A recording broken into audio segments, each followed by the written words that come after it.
Hey there, my awesome time-traveling buddies. It's your buddy Chronos, back with another mind-blowing episode of What If? On our epic channel. Can you believe it? We've arrived at part 11 of our electrifying series. What if Deku became Saitama? Get ready for an adrenaline-packed ride as we explore this incredible alternate universe. So grab your favorite snacks, get comfy, and let's embark on this thrilling adventure together. Chapter 28: What Made You Strong? It had been 2 days since the alien attack and the world was on fire. On one hand you have the people who were excited about the actual confirmation of alien life, while on the other hand there were those seeking answers and fearful this was only the beginning of future attacks. Many questions have remained up in the air about that day. Not only did aliens come to Earth, but they immediately attacked. Many heroes lost their lives, killed by a single alien that took the combined effort of All Might, Mirko, a UA student, 2 martial arts masters, 2 teenage girls and a cyborg to defeat. The independent Hero 1 was claimed to be on the ship, and many could see and hear the signs of an intense battle from the ground. Moments after a bright light followed by a powerful bang, the ship suddenly blasted off from the city before rocketing back into space. There were theories going around that the ship exploded, given the reports of a bright light in the sky that was the usual sign of an explosion. Since the attack, all types of people have been converging on Muzurifu. Many scientists were running scans across the city trying to find if something in particular brought the city to their attention. Also, if they may have left any foreign pathogens in the air or anything that may imply that they may be coming back, such as a tracker or a beacon. Alien enthusiasts began showing up, hoping to talk to anyone who may have seen the alien or aliens. Foreign governments are clawing for answers, and the UN is in an uproar from Japan's refusal to release any excess details about the attack. Prime Minister Yamato is in a bind from the constant calls from world leaders, astronomers, domestic and foreign, along with the public wanting answers about why this happened, how it could have been prevented, and what exactly happened. Against his wishes, the names of the non-heroes who defeated the alien on the ground were released to the public. People began flocking to Rising Sky Dojo to get a glimpse of them, despite Yamato warning every news outlet not to bother them. And then there was one. The damage from his battle in Kamino was almost rebuilt. His quirk status was still a hot topic amongst the people, and as far as everyone knew, any questions that remained about the aliens could only be answered by him. The independent hero, however, seemed to be ducking the media. He was spotted all over the Chubu region since then, and those who asked him about what happened were only met with a "I'll tell you later." Whatever he was thinking, it made sense to him. For now everyone was waiting anxiously for the details of that day. Rising Sky Dojo. Keizo had finished his morning workout and was enjoying a peaceful meditation in the dojo. He always liked to clear his mind in this place. The quiet, calm atmosphere that was a place for improving oneself not only physically, but mentally and spiritually was his favorite place to be. The past 2 days have been interesting to say the least. Since they defeated the aliens, several oddballs had made their way to the dojo asking questions about it. What was it like? What did its language sound like? How tall was it? How it smelled, and even if it told of its intentions. After the battle and seeing the ship take off into space and seeing the threat was over, his sister along with the girls just went home. He was admittedly a little annoyed with the fact all their names were revealed to the public and now on the lips of everyone in the media. He had to answer to several police accompanied by government officials yesterday. They asked multiple questions about the battle in an attempt to learn everything they could about the attack, almost demandingly, with Keizo having to scare them a bit to remind them to be respectful. Despite his sister's protests, he indulged them, answering any and all questions about their battle while freeing his sister and the girls of any questioning. Keizo took cool, crisp breaths and centered himself, his mind and body in perfect tranquility. He could hear his cell ringing from the house. A moment later he sensed his daughter heading to where he was with his phone. "Daddy?" Kiyuki called for him as she entered the dojo with his ringing cell. She found him sitting in the center of the dojo meditating. He opened his left eye in acknowledgement of her presence. She raised the phone. "The Prime Minister's calling you." The master wasn't surprised to hear this. He extended his hand as his daughter gave it to him. He accepted the call. Putting the phone to his ear, he spoke. "Hello, Nao. What's it been? 5 years since we last spoke." The Prime Minister on the other line decided to go with the joke. "Has it been that long? It feels more like 3 to me. How have you been?" "All things considered, the past few days have been an experience. You know, with our names and faces all over the media, not to mention the alien enthusiasts. And did I mention government people coming to MY house and being a little hostile in their questioning?" Yamato could hear his old friend's frustration. He was told about the questioning and how Keizo basically answered for everyone. He had told them before they even went there to be respectful and to not anger him or Michiko. But given the intensity of the situation, he figured those unaware of them didn't get the message. "I apologize for that, Keizo. I wanted to suppress as much information about you all as I could, but even I can only do so much when the public wants answers." Keizo sighed. "It's fine, old friend. On the bright side, this seemed to have caused a spark in some to come to the dojo and master themselves. The girls also seem to be handling this newfound popularity well. Yeah, your daughter, Kiyuki, and Saki Okoto. I must admit I was impressed at seeing them fight. They've advanced well beyond their years. And thankfully those adolescent egos are surprisingly in check," Keizo joked. "Couldn't have been me?" Yamato replied jokingly. The two men shared a laugh before Yamato got back to business. "It's good to hear your voice again, but there's another reason why I called." "Let me guess? You need information about the aliens only one can give you, because he's the one who took care of the ship and you can't get in touch with him." Nao's face became one of annoyance. "Perceptive as always, Keizo. We still don't have all the details yet, and I've got world leaders and almost every space organization on the planet breathing down my neck for information. It would be nice if I had all the details, so if you wouldn't mind asking him to swing by my office today to discuss those, it would be great," he asked, not trying to sound desperate. Keizo smiled as he accepted his favor. "Prime Minister sure is a tough job. I'm living my dream. But I'd be lying if I didn't wish I could go back and slap my younger self for being so passionate about pursuing this," he joked as he replied with a smile. "Alright, I'll give him a call and let you know what he says." "I appreciate that. Take care," Yamato said before hanging up. A moment later he called Michiko, asking her out on a dinner date to a popular Chinese restaurant called Hojo's Fujiwara Lab. One, in his beta suit, was sitting in a chair. He had a new smartwatch on his right wrist, and he was waiting for Taku to finish setting up the camera for his public announcement. They were in a section of the lab where they set up a filming set. His chair was in front of a white sheet, and the lighting was excellent. He had decided to tell the truth and the whole truth about his quirk to his fans on his app. The video would go straight to them first, and he would happily answer questions later. He'd also give the news station a call to set up an interview with Miko Fujioka. He'd be lying if he didn't say he wasn't a little anxious. He had no intentions of taking off the cowl or revealing his name, but he just hoped the people would accept his truth.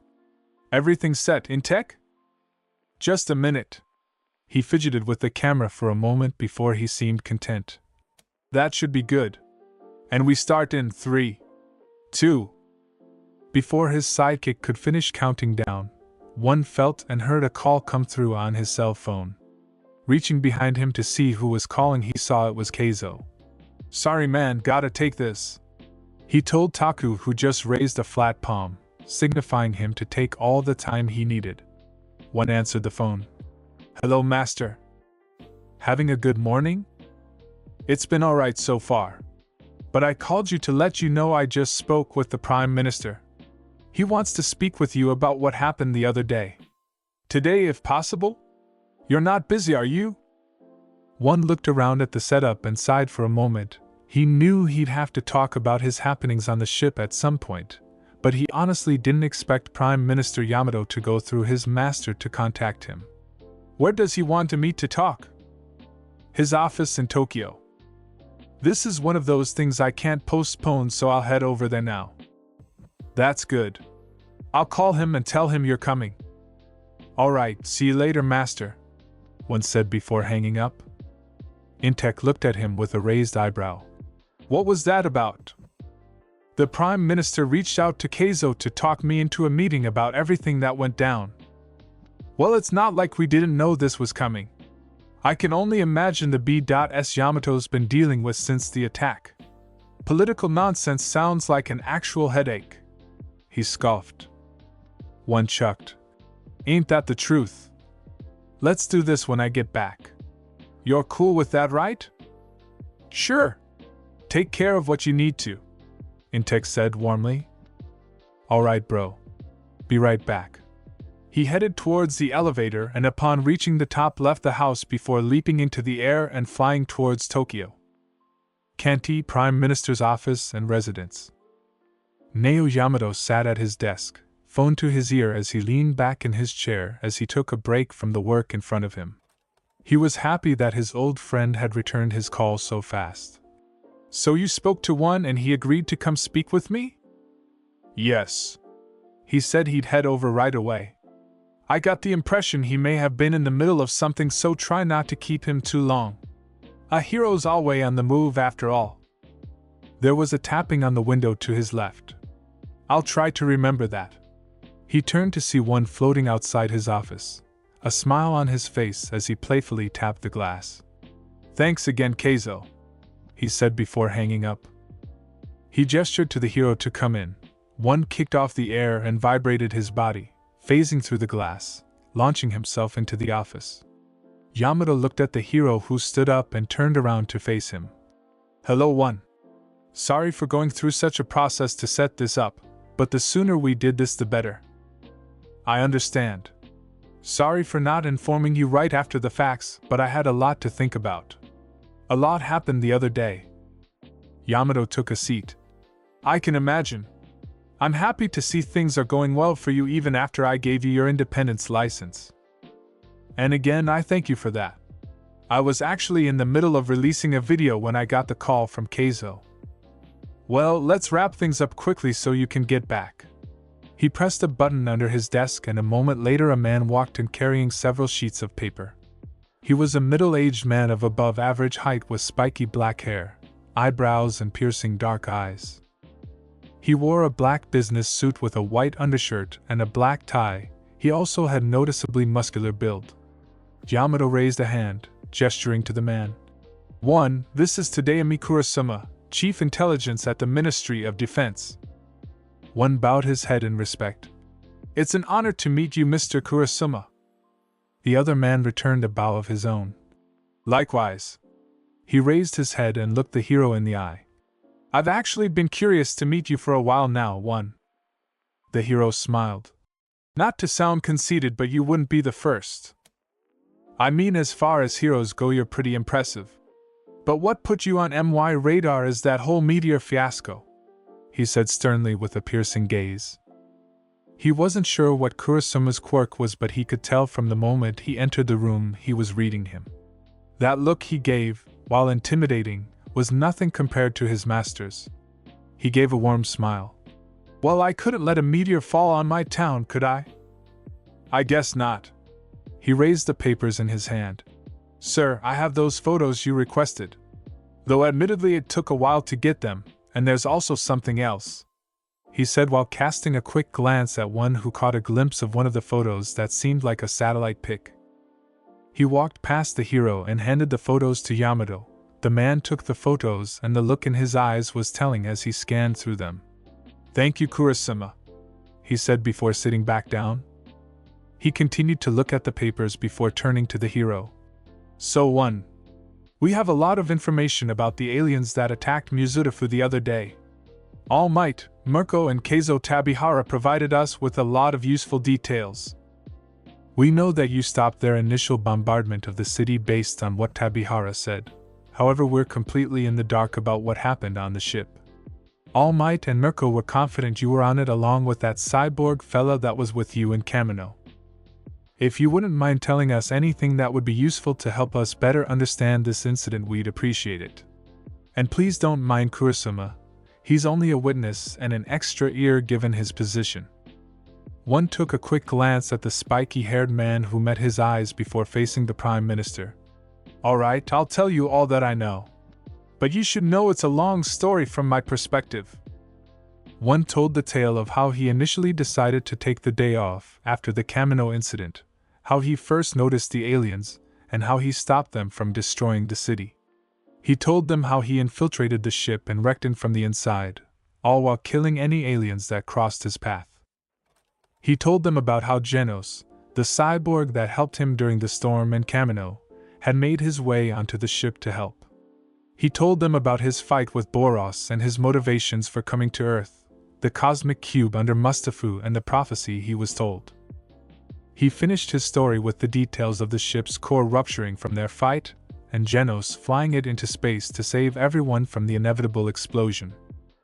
Both men had serious yet uneasy expressions on their faces. Once one was finished speaking, Yamato rested his head on his clenched hands while Kurosama crossed his arms, the information he just received being a lot to take in.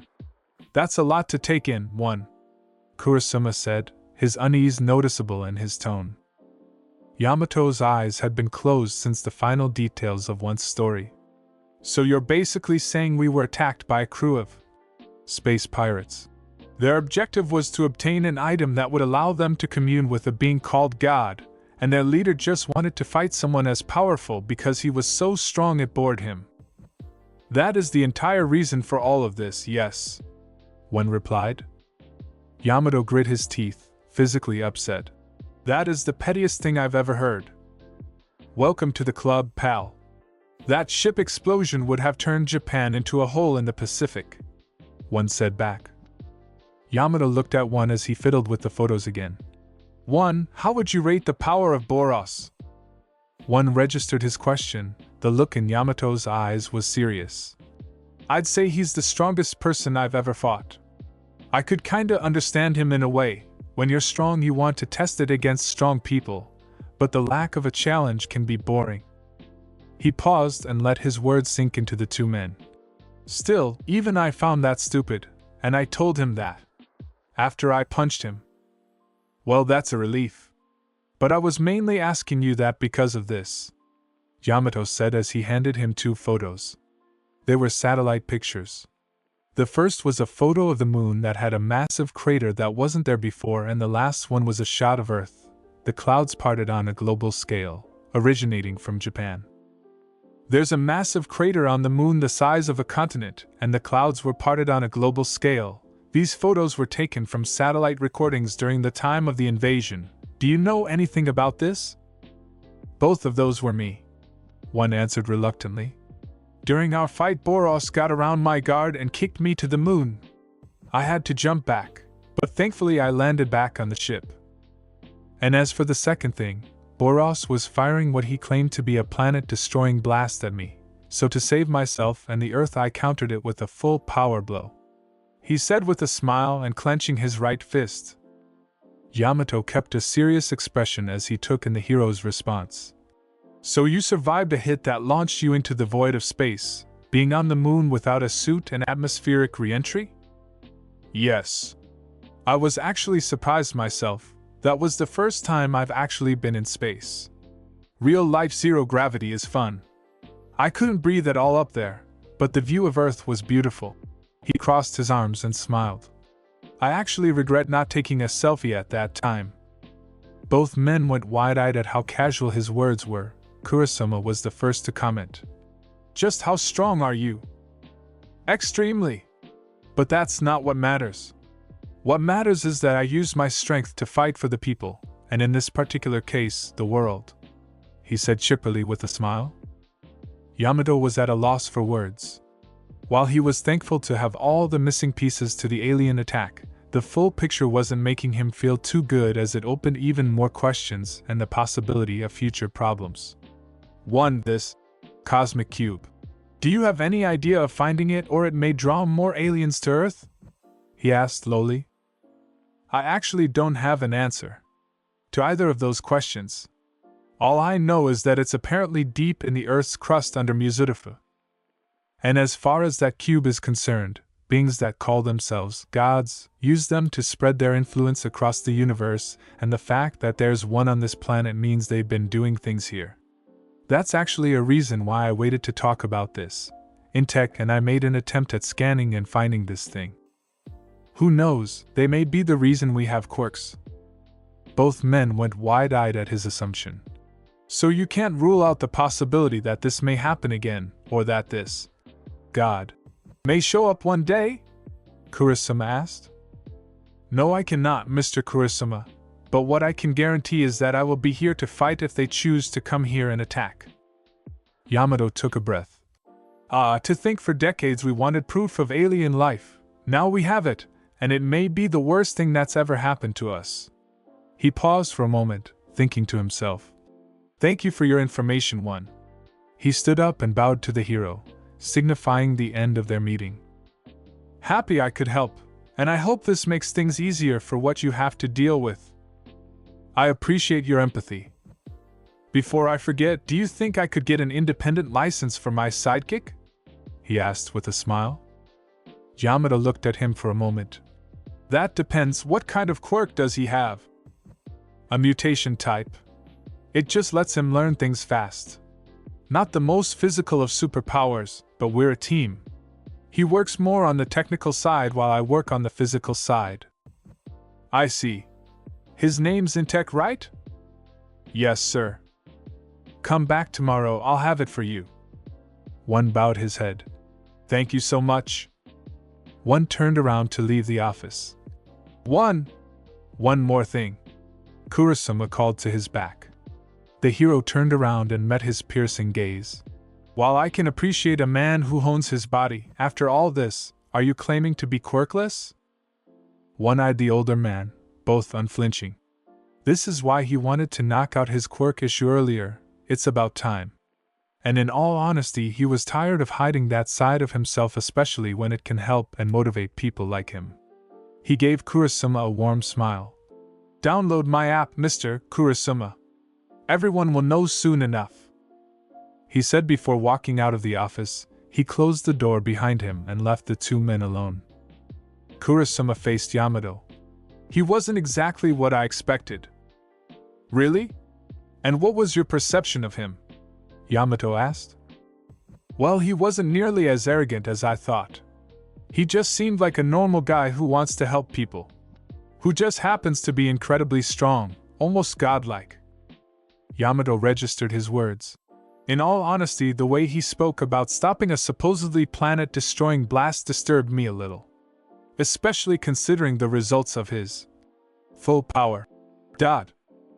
You're worried having someone as strong as him could terrify other nations? The UN was already in an uproar about the recent things he's taken care of. First the meteor and now this. Yamato put his left hand to his head. With all I've seen and heard, all I can say is that I'm glad he's on our side. You think that he's quirkless? Yamato locked eyes with the man. Kurosama, you're the physically strongest person in the military, going all the way back to your agent days. As you know, the human body is capable of amazing things, but trust me when I say incredible power can be earned simply through a combination of harsh and proper training. He gave the man a playful smile. By now everyone should know the quirks of those who fought the alien, and the power they each showed. For the non-heroes, that's nothing but honed physical prowess. Also, I gave him the independent license largely because I thought he was quirkless, and to give him some form of legality. Sometimes having a goal, or a dream so dear to your heart can push you to make the impossible possible. Kurosama took in the words of the country's leader. If that's the case, do you think it would be possible to hire the Tabiharas to train our self-defense forces? Yamato's eyes went wide, horrified at the suggestion. Oh God, no. The Tabiharas are actually old friends of mine, and trust me when I say they're not getting involved with the military. They're more than capable, but we have a better chance recruiting someone trained by them than them actually helping us train soldiers. Kurosama accepted his answer. He bowed his head. Excuse me, sir, he said before leaving the room, many thoughts going through his mind. Fujiwara Lab. Taku had been chilling on his balcony when one arrived back at the house. After giving the quick details about his meeting with Yamato, the two headed back down to the lab. Everything was already in place and set up perfectly, so all they needed was one to sit down, face the camera, and Intek to press record. "Everything's all set, my guy, you ready now?" Intek asked from behind the camera. One took a moment to gather his thoughts. If he had any nerves, now was the time to swallow them. He was thankful for all the years of mental training he's done. He would have to thank Keizo later. This was it, the moment he put it all on the table. He took a deep, crisp breath. "Let's do this," he said confidently, smiling at his friend. Intek gave him a nod. "And here we go in 3, 2, 1. Action!" He hit the record button and the light came on. One saw that the camera was now recording him. He made eye contact with the camera and couldn't help but let out a little chuckle. He raised his hands as if welcoming an audience. "Hello everybody, it's One, your favorite independent hero." He put a finger to his lips and smiled slyly. "I'm in an undisclosed location that I guess you could call my workspace. In tech, and I do a lot of our investigations here, and as you can see, we've set up a nice little filming spot." He gestured to the white screen in the area he was sitting in. Thankfully, the camera didn't show more than it needed to. "It's been a crazy week. A lot of questions, a lot of theories and speculations. The Caminio incident, then aliens show up. Just a crazy week, and the weekend just started. Many people are looking for answers, wondering why some things happened and how things could have been avoided, and if there's a reason to worry. I wanted to make this video to clear up some of the questions, mainly the ones about me. I know a lot of things are being said about me right now about my quirk. Those in the media, the public, those of you on the app who have speculated about it and had healthy discussions. I'm coming to you all first to clear the air about it. I know this is the first time I've ever done something like this, and in all honesty, I knew this day would come. I just chose to cross that bridge if I ever got to it, and for better or worse, that time is now." He paused for a moment, deciding on his next words. "It's true. I, One, am quirkless." He paused for a moment and let the words set in. "I'm pretty sure this is a shock to many, but this is my truth." He raised his right foot. Double-jointed pinky toe and everything. He put his foot back down before taking a breath. "It feels kinda weird to finally let this out.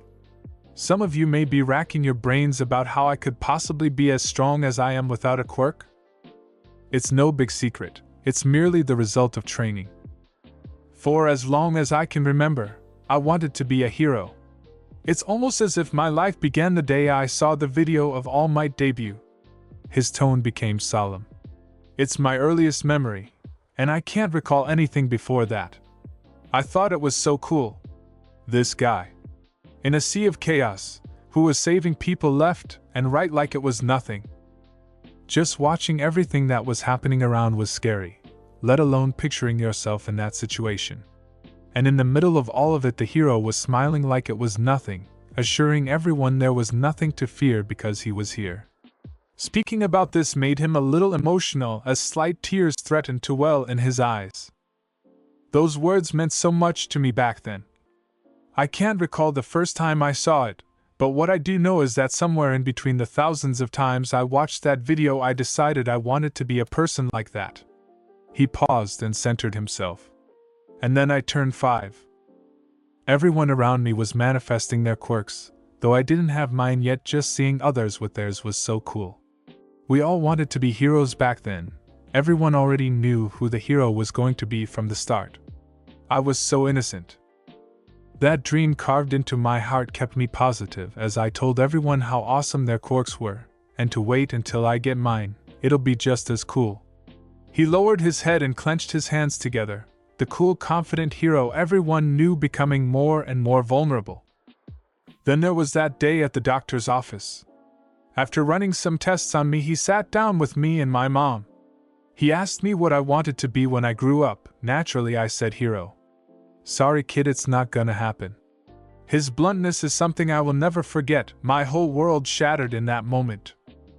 The rest of the day after that, my mind and body were just in a haze. Everything I wanted, Everything I knew and understood about myself suddenly became unrealistic, an impossibility. For the first time, I learned that all men are not created equally. I was someone different from everyone else, and it scared me. A 5-year-old boy's heart and mind were utterly lost, with a spirit that was breaking more and more by the moment. Almost instinctively, I did the one thing that could make me feel better: watch All Might's debut. Something about his smile brought me out of my haze, because he was smiling. He was always smiling no matter how bad things got. I remember trying it for myself. Even as tears welled up in my eyes, I thought if I could be like him in this hard time, it may make me strong. That I could still be like him even if I didn't have a quirk. Then my mom walked in and found me. I could tell she was reeling from the news just as much as I was. And I'm so thankful for the mother I have, because when I asked if I could still be a hero, she told me yes. But she also told me since I was quirkless, I'd have to work hard to make it happen so I wouldn't worry her. Most parents probably would have apologized and wished things were different. Either my mom was just telling me what I wanted to hear, or she truly believed in me. Those words saved me and gave me a new direction. I resolved that day to be a hero just like All Might, no matter how hard it was. 2 years go by and I've adjusted to being the quirkless kid. I had also been teaching myself martial arts as well as strengthening my body. Looking back on it, training back then was pretty unorthodox. He joked with a smile. It didn't take long for me to become a prime target for bullies. The quirkless kid wanting to be a hero was probably the stupidest thing they've ever heard. Of all the good things that come from all the negatives of bullying, it gave me thick skin. It made me tough, and I never hesitated to stand up to the bad guys, just like All Might. He said with a warm smile. There's no shame in losing a fight. I learned early on that those who pick on and belittle others are happiest when you don't fight back or stand up for yourself. And they especially hate it when someone they also beat down stands up for others against them. One day, after putting up a good fight but losing to some bullies, I made it home. Mom was concerned about my injuries, but she had a surprise for me. She had found a place where I could train and gain the strength to become a hero. My injuries didn't matter to me at all at that moment. I just wanted to meet the masters and start learning. His tone became more excited as he told his tale. The first time I went to the dojo, to say I was excited would be an understatement. I remember walking through the front door and seeing all the other students training. Just seeing the moves of people of varying ages lit a spark in me to one of them. I met the masters, and they wanted to know where my head was at. I'll never forget that moment. I threw my heart on the table, telling them my dreams, desires, and why I wanted training. I was admittedly desperate. All I wanted was an opportunity. All I wanted was a chance to prove to others and myself that I could be more than what the world had labeled me as. No handouts, no freebies, just a chance, all while swearing not to let them down or make them regret it. They said becoming a quirkless hero, let alone the hero I wanted to be, would definitely be impossible. That is, unless I trained with them. I was accepted, and a new chapter of my life began.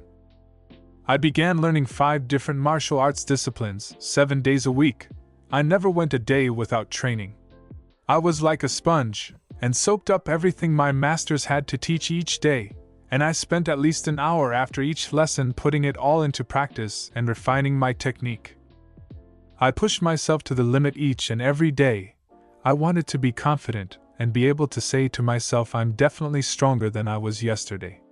Strengthening my body and mind, mastering my disciplines, and most importantly, myself. Never losing sight of the end goal of being a hero. It hurt. It really hurt. I really want to put this in perspective for you all. Imagine intense training 5 days a week, twice a day, and after each lesson you train hard for an hour before your next one. Power through that one and train again after. You go home, handle what you need to, and do it all over again the next day. And on what should be considered days off, you're exercising and running through all your styles, to perfect them even more before you do anything that would be considered play or relaxing. One raised both his index fingers. That is what's called dedication. I'm not talking about a week or a month. This training was my weekly norm for years. I even added a morning workout that included hundreds of calisthenic reps and dozens of kilometers worth of running on top of early practice in whatever disciplines I'd be training in on that day. Keep in mind I'm still sore and aching from the previous day's training and would be happily tackling that later on that same day. Each and every day, day in and day out, I never stopped. The more I would push myself, the more agony I was in after each day. I would acclimate, push harder, be in more pain, acclimate again, and push harder. That's just how it was because I wanted to be a hero so bad. For someone like me, there was no other way. I wasn't born with power, but I believed with every fiber of my being I could earn it. He raised his right palm, looking into it before clenching it into a fist.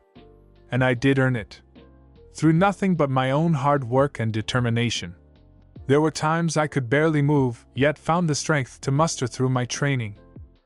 Imagine waking up each day and every inch of your body is screaming in pain from the moment you open your eyes in the morning. Finding the strength to walk, get through your intense morning workout, and through your day before surpassing yourself to get through hellish training. He looked into the camera. There were times where I genuinely thought I was going to die. Even when I was spitting and coughing up blood, and my bones made very concerning cracking noises, I never gave up or let that fear stop me. Because the pain I felt in those moments would be nothing if I lost my dream. Effort was all I had, giving up wasn't an option.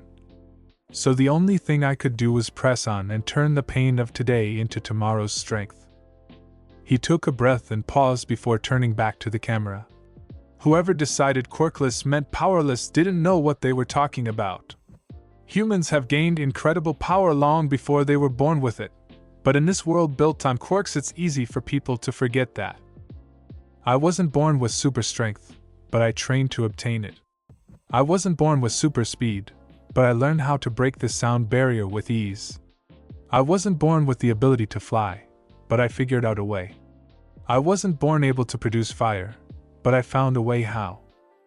My point in all this is that there's nothing wrong with being born quirkless. Because anyone can be powerful with enough determination, heart, and faith in themselves. When I tried to go for the hero course, literally no one believed in me. Not even giving me a chance just because I didn't have a quirk.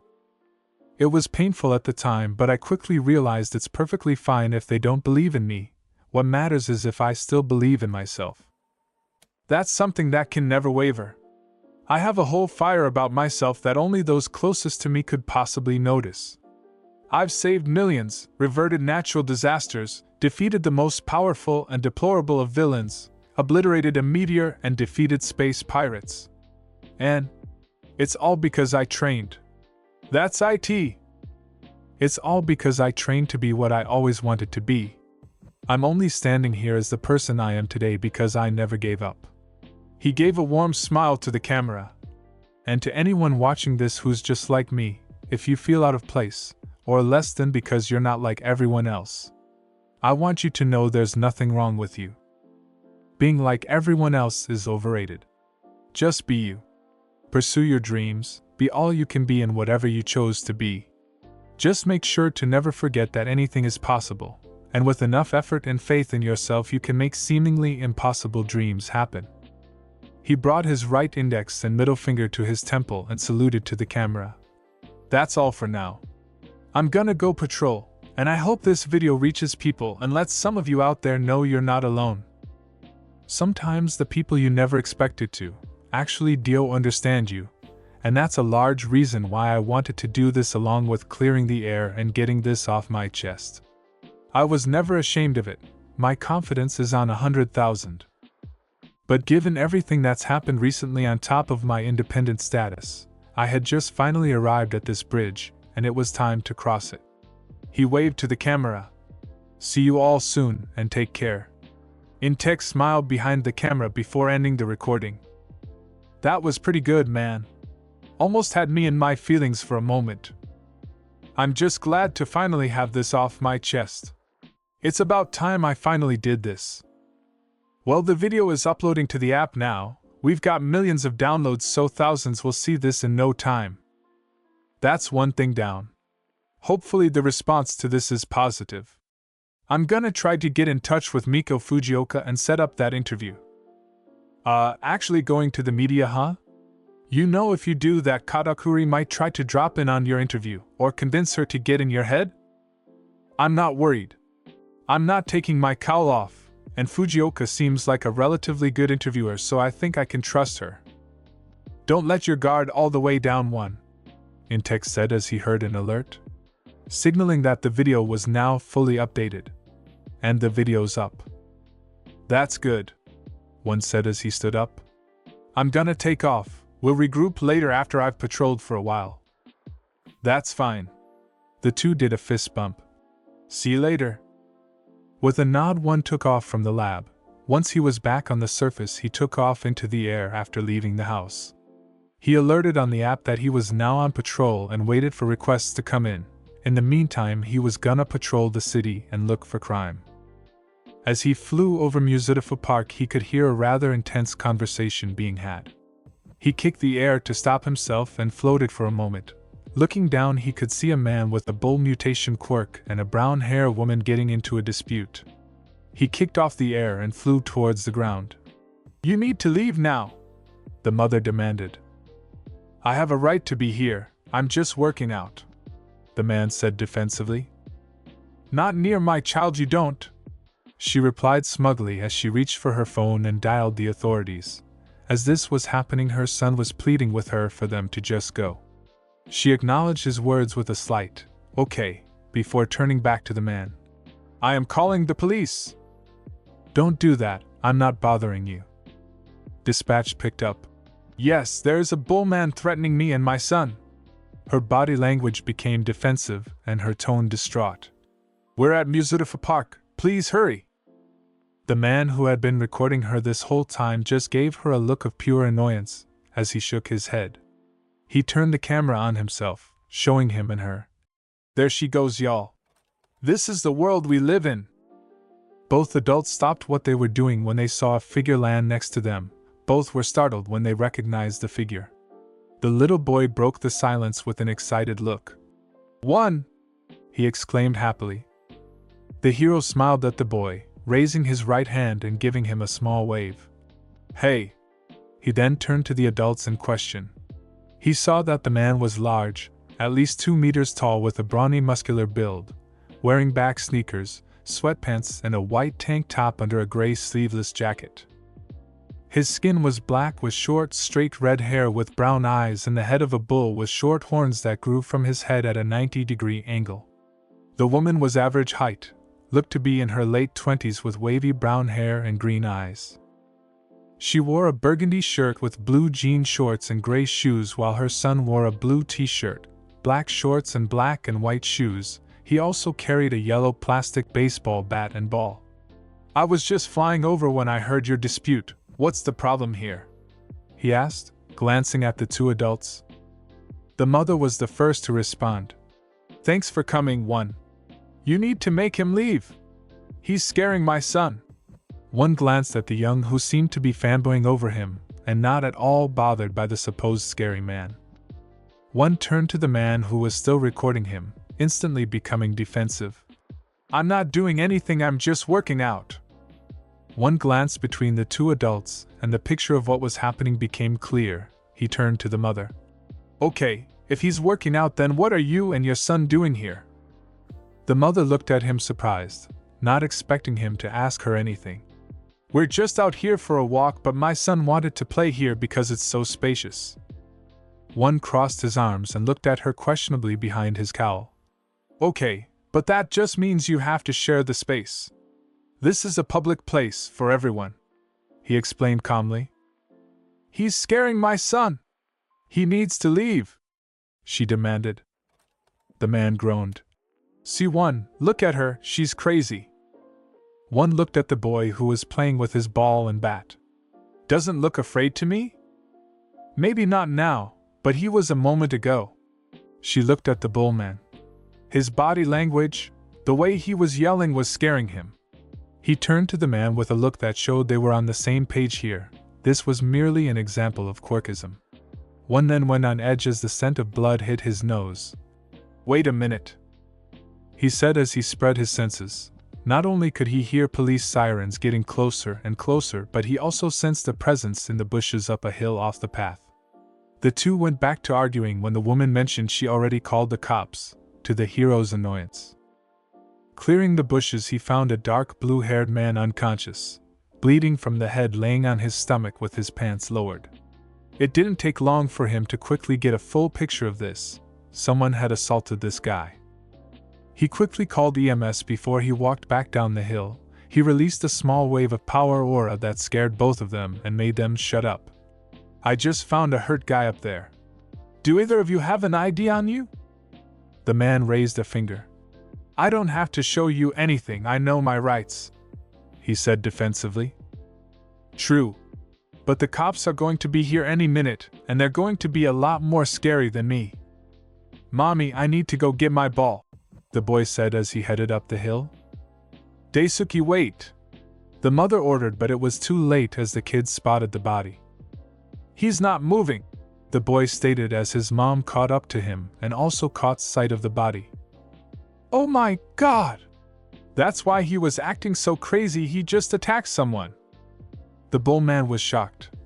"Wait, I don't know anything about that." "Sir, can you please just show me your ID?" one asked calmly. "I didn't do anything." "How do I know that? Make this easier for yourself, man. I'm not accusing you, you're both suspects to me."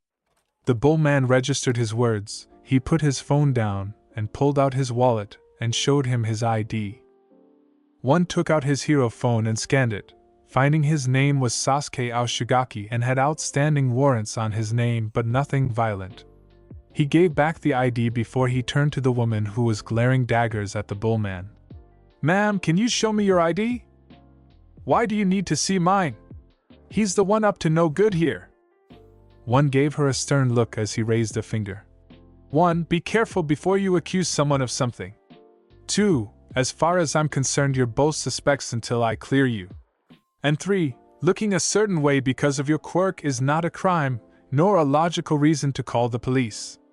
The woman looked at him completely shocked, almost fearful. "Now can you please show me your ID?" The woman didn't argue and gave it to him. He gave it a scan and saw her name was Hisako Imie and was surprised at what he saw, several instances of false accusations and a restraining order against her. His face was neutral as he went over the information. He walked back up the hill and inspected the man. He noticed before he was still breathing. Turning around, he saw several squad cars pull up on the road opposite the walking path. He saw several police quickly get out of their cars and began approaching the man, clearly intimidated by him. "All right, what's happening here, folks?"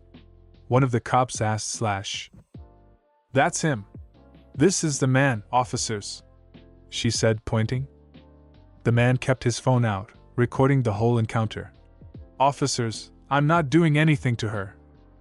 "Back up, big guy," a cop ordered, raising a hand. "What? I'm not doing anything." "You got an ID on you?" one of the cops asked. "I don't have to show you anything, I know my rights." "Arrest him, he just attacked someone," the woman exclaimed, these words putting the officers on edge. "What are you talking about?" They then spotted one up the hill near some bushes. "One?" The hero sighed as he made his way down the hill. "I got a victim up here. EMS is en route." 2 officers walked by him and saw the body. Next moment they were ordering the bullman to put his hands behind his back as they wrestled him to the ground and placed him under arrest. It didn't take long for a crowd to form with phones recording from all angles, the situation with Tuda still fresh in people's minds. EMS along with SVU had showed and quickly helped the man, before loading him into the ambulance. One along with lead investigator Biwako Saizo were able to get the man's name, Itona Hatse. One observed the police at work and mentally noted the mistakes being made around him, such as caring more about being recorded, not running IMEA's ID or even asking her basic questions, and just assuming they were correct with the Aoshigaki. As the situation continued, they decided to put a cuffed Aoshigaki in the car, much to his and the hero's disbelief, as this was clearly profiling. The crowd recording, who were mostly mutants, were in support of the man, but one wanted to see him and let him know he was all over this case. The ambulance took off, the car carrying Aoshigaki was gone, and the crowd had begun to disperse. One looked around the crime scene, very much disappointed with the officers. He approached Saizo, who prepared to leave with her team. "What the hell was that?" The brown-haired woman gave him a stern look, not in the mood. "Excuse you? Watch your mouth, one. We have a victim of rape with extensive trauma. He was in the area, he refused to answer questions, he has warrants." "I get that, but you guys overlook so many things here. She's gone now, but you let her file a report, took her as a lead witness, and neither you nor the arresting officers ran Hisako Ayami's name, nor did you come correct with Aoshigaki. They just cuffed him, threw him in a squad car, then ran his name only to find non-violent outstanding warrants. You profiled him and arrested him because of how he looks. That's not good or respectable police work." Saizo and the cops behind her were annoyed by this statement. "We're on the side of the victim here, one. But don't be blinded by implicit quirk bias." The statement seemed to hit them all. "This entire situation started because of that. She called the cops before I even found the body, and even then she was adamant Aoshigaki was a bad guy and was responsible for this, she said so herself." Saizo was shocked at his last words. "Wait, the mom called the cops before anyone found the body? Dispatch didn't tell us that." One cocked his head. "Of course they didn't. I'm the one who called that in. I was on the verge of peacefully settling their dispute when I sensed it. Being the detective I am, I ran both of their names and got both of their stories for being here." As they were both in the vicinity, making them both suspects, and based on that information it was easy to tell that the mother is either quirkist or quirk-biased. I'm choosing to go with the latter. While a video of Mizurafa PD arresting an innocent man is probably making its rounds across the internet, even as we speak, I'm gonna stick my aura in the water and crack this case. Why? Because I don't have biases," he said before squatting and leaping into the air, flying away. He left the remaining officers at the scene looking off in the direction he flew in. They all took a collective breath as they pondered what he said. "Really don't like that guy," Saizo said as they headed to their cars. One landed on the roof of a building and called in tech. After the phone rang for a few moments, he answered. "In tech? Already on it, bro. I put our Vic's name into a database, and I got a hit on a credit card with his name that was used at a bar downtown early this morning." "What bar?" "Polar Star. That's near Kuro's Steakhouse, isn't it?" "Right across the street. It's one of several outdoor bars on the block and it's open the latest." "Well, I'll go ask the owner some questions. I got a proper photo of our Vic, I'm sending it to you now," he said before hanging up. One got the alert and saw the photo of Itona Hatsei. He disappeared in a flash, heading to the bar. He arrived within seconds and found a man with an ape-like appearance cleaning up. The man was admittedly surprised to see the local independent hero walk in. "Hello, one. Can I help you?" "Yes, sorry to interrupt you, but I'd like to speak to the owner," he said warmly. The man smiled and pointed a thumb to himself. "I'm your guy." "Great, that makes things simpler." He pulls out his phone to show a picture of Hatsei. "This guy was found attacked and left for dead in the park. He was here ordering drinks at last call. Did you see him or notice anyone leaving with him?"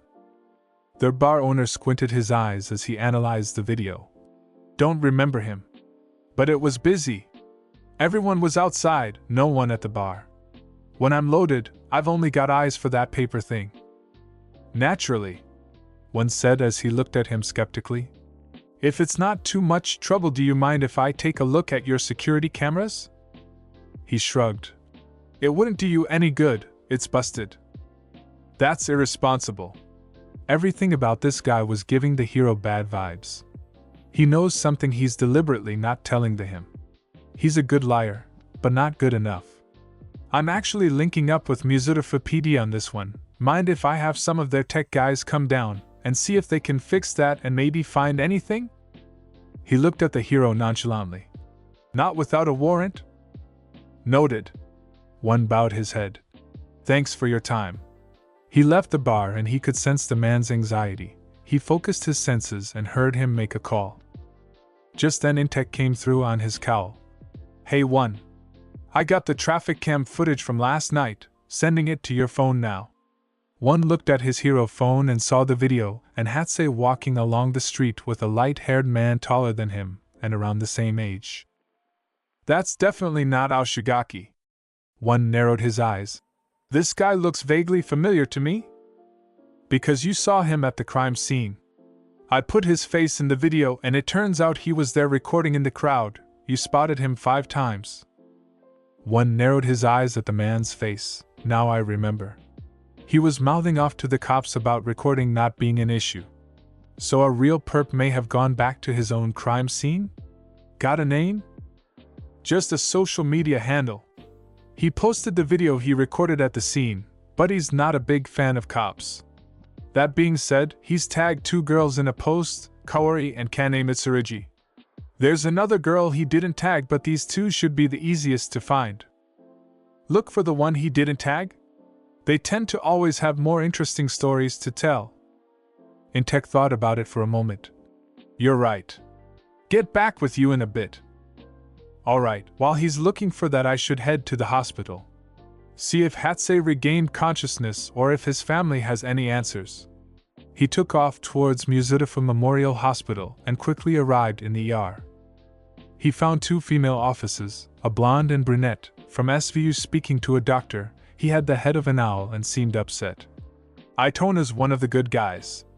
Who the hell would do something like this? The doctor asked in frustration. You knew him personally? One of the cops asked. He's a resident. He got bumped up to the ER a couple months ago. We're very sorry. Can we speak with him? Has he refined consciousness? No, he's still unconscious, and he's heading into surgery. The doctor responded. Were you able to do a rape kit? The blonde CP asked. No, we had to stabilize him when he got in. But I can get you his clothes. We appreciate that, as soon as you can. I'll get those for you. He nodded his head in another direction. I told his family you were here. Keep in mind, they may not know exactly about his orientation. We understand. The blonde cop turned her head and saw One approaching them. What are you doing here, One? She asked demandingly. Helping to do the right thing, he answered with a smile. This is an active investigation being conducted by our unit. Half the department may let you do what you want, but do not get in the way of our investigation, she said threateningly. One just looked at her unamused. He took out his phone and played a video. It was the video of Aoshigaki arrest. This video is trending. And while the guy you profiled is sitting down at the station, Intech and I have been working and may have found the actual suspect. The brunette cop had a shocked look. Already? Already. I heard everything you all just said, so let's go speak with the family. Then we can go back to doing this in our own respective ways. He walked past the 2 women, leaving them stunned. He approached a pair near the window looking into the operating room. They were a middle-aged woman and a young man in his early 20s, both with dark blue hair. Excuse me? The pair turned to the voice that spoke to them. One? The young man said, a surprised look on his face. Would you be Aitona Hatsei's family by any chance? The woman, who was the same height as his own mother, looked him in the eyes. I'm his mother. The young man stood up. I'm his brother. He paused for a moment as he looked at the hero. You're the one who found him, right? That's right. One answered gently as the cops caught up to him. The cops are doing their own thing with the investigation, and so am I. Can I ask the 2 of you some questions? Of course. The mother answered, clearly upset by this whole situation. I heard Aitona was a resident here. You must be proud? The mother hugged herself, on the verge of tears. Very. He's worked so hard, he loves his job. He's a good boy. I'm sure. He seems like a good guy. How does he normally get home? He walks. The brother answered lowly. One raised an eyebrow behind his cowl. Through the park? At night? The mother perked up. I tell him not to. It's dangerous. She recollected herself. Was it him? The guy in the video. The blonde cop was about to answer, but one beat her to it. The police are speaking to him. Tell me, do you anything about Itona's personal life, some of his friends? The brother had a look of discontent, as if he knew something. No. He doesn't have time for that. It's all work. She glanced at her son for a moment. And family. One got an alert on his phone. Intech had texted him the name of the girl in the photo with their potential perp. Thank you for your time. I hope your son makes a quick recovery. Thank you, One. The mother said as she turned back to the window to look at her son being transferred to surgery. One and the two officers began to leave the ER. They both noted how One was watching something on his phone. Any details you want to share with us, One? Intech just sent me the name of somebody who may know the Rio perp. I'm gonna go talk to her. And you don't want to share that information with us? It's not that I don't want to, it's just that we don't investigate the same. I haven't forgotten how you accused us of being quirk biased at the scene. I apologize if I offended you. Even if you were by the book. I saw simple mistakes that were made from clear implicit bias. From the arresting officers to you all. Tell me, did you run Hisako Ayami's name at the scene? No, but I took her statement. The blonde said defensively. So basically you let her file a police report, and took her as a witness despite her not knowing anything about the body before I pointed it out. The whole situation started from her claiming Aoshigaki was menacing her and her son.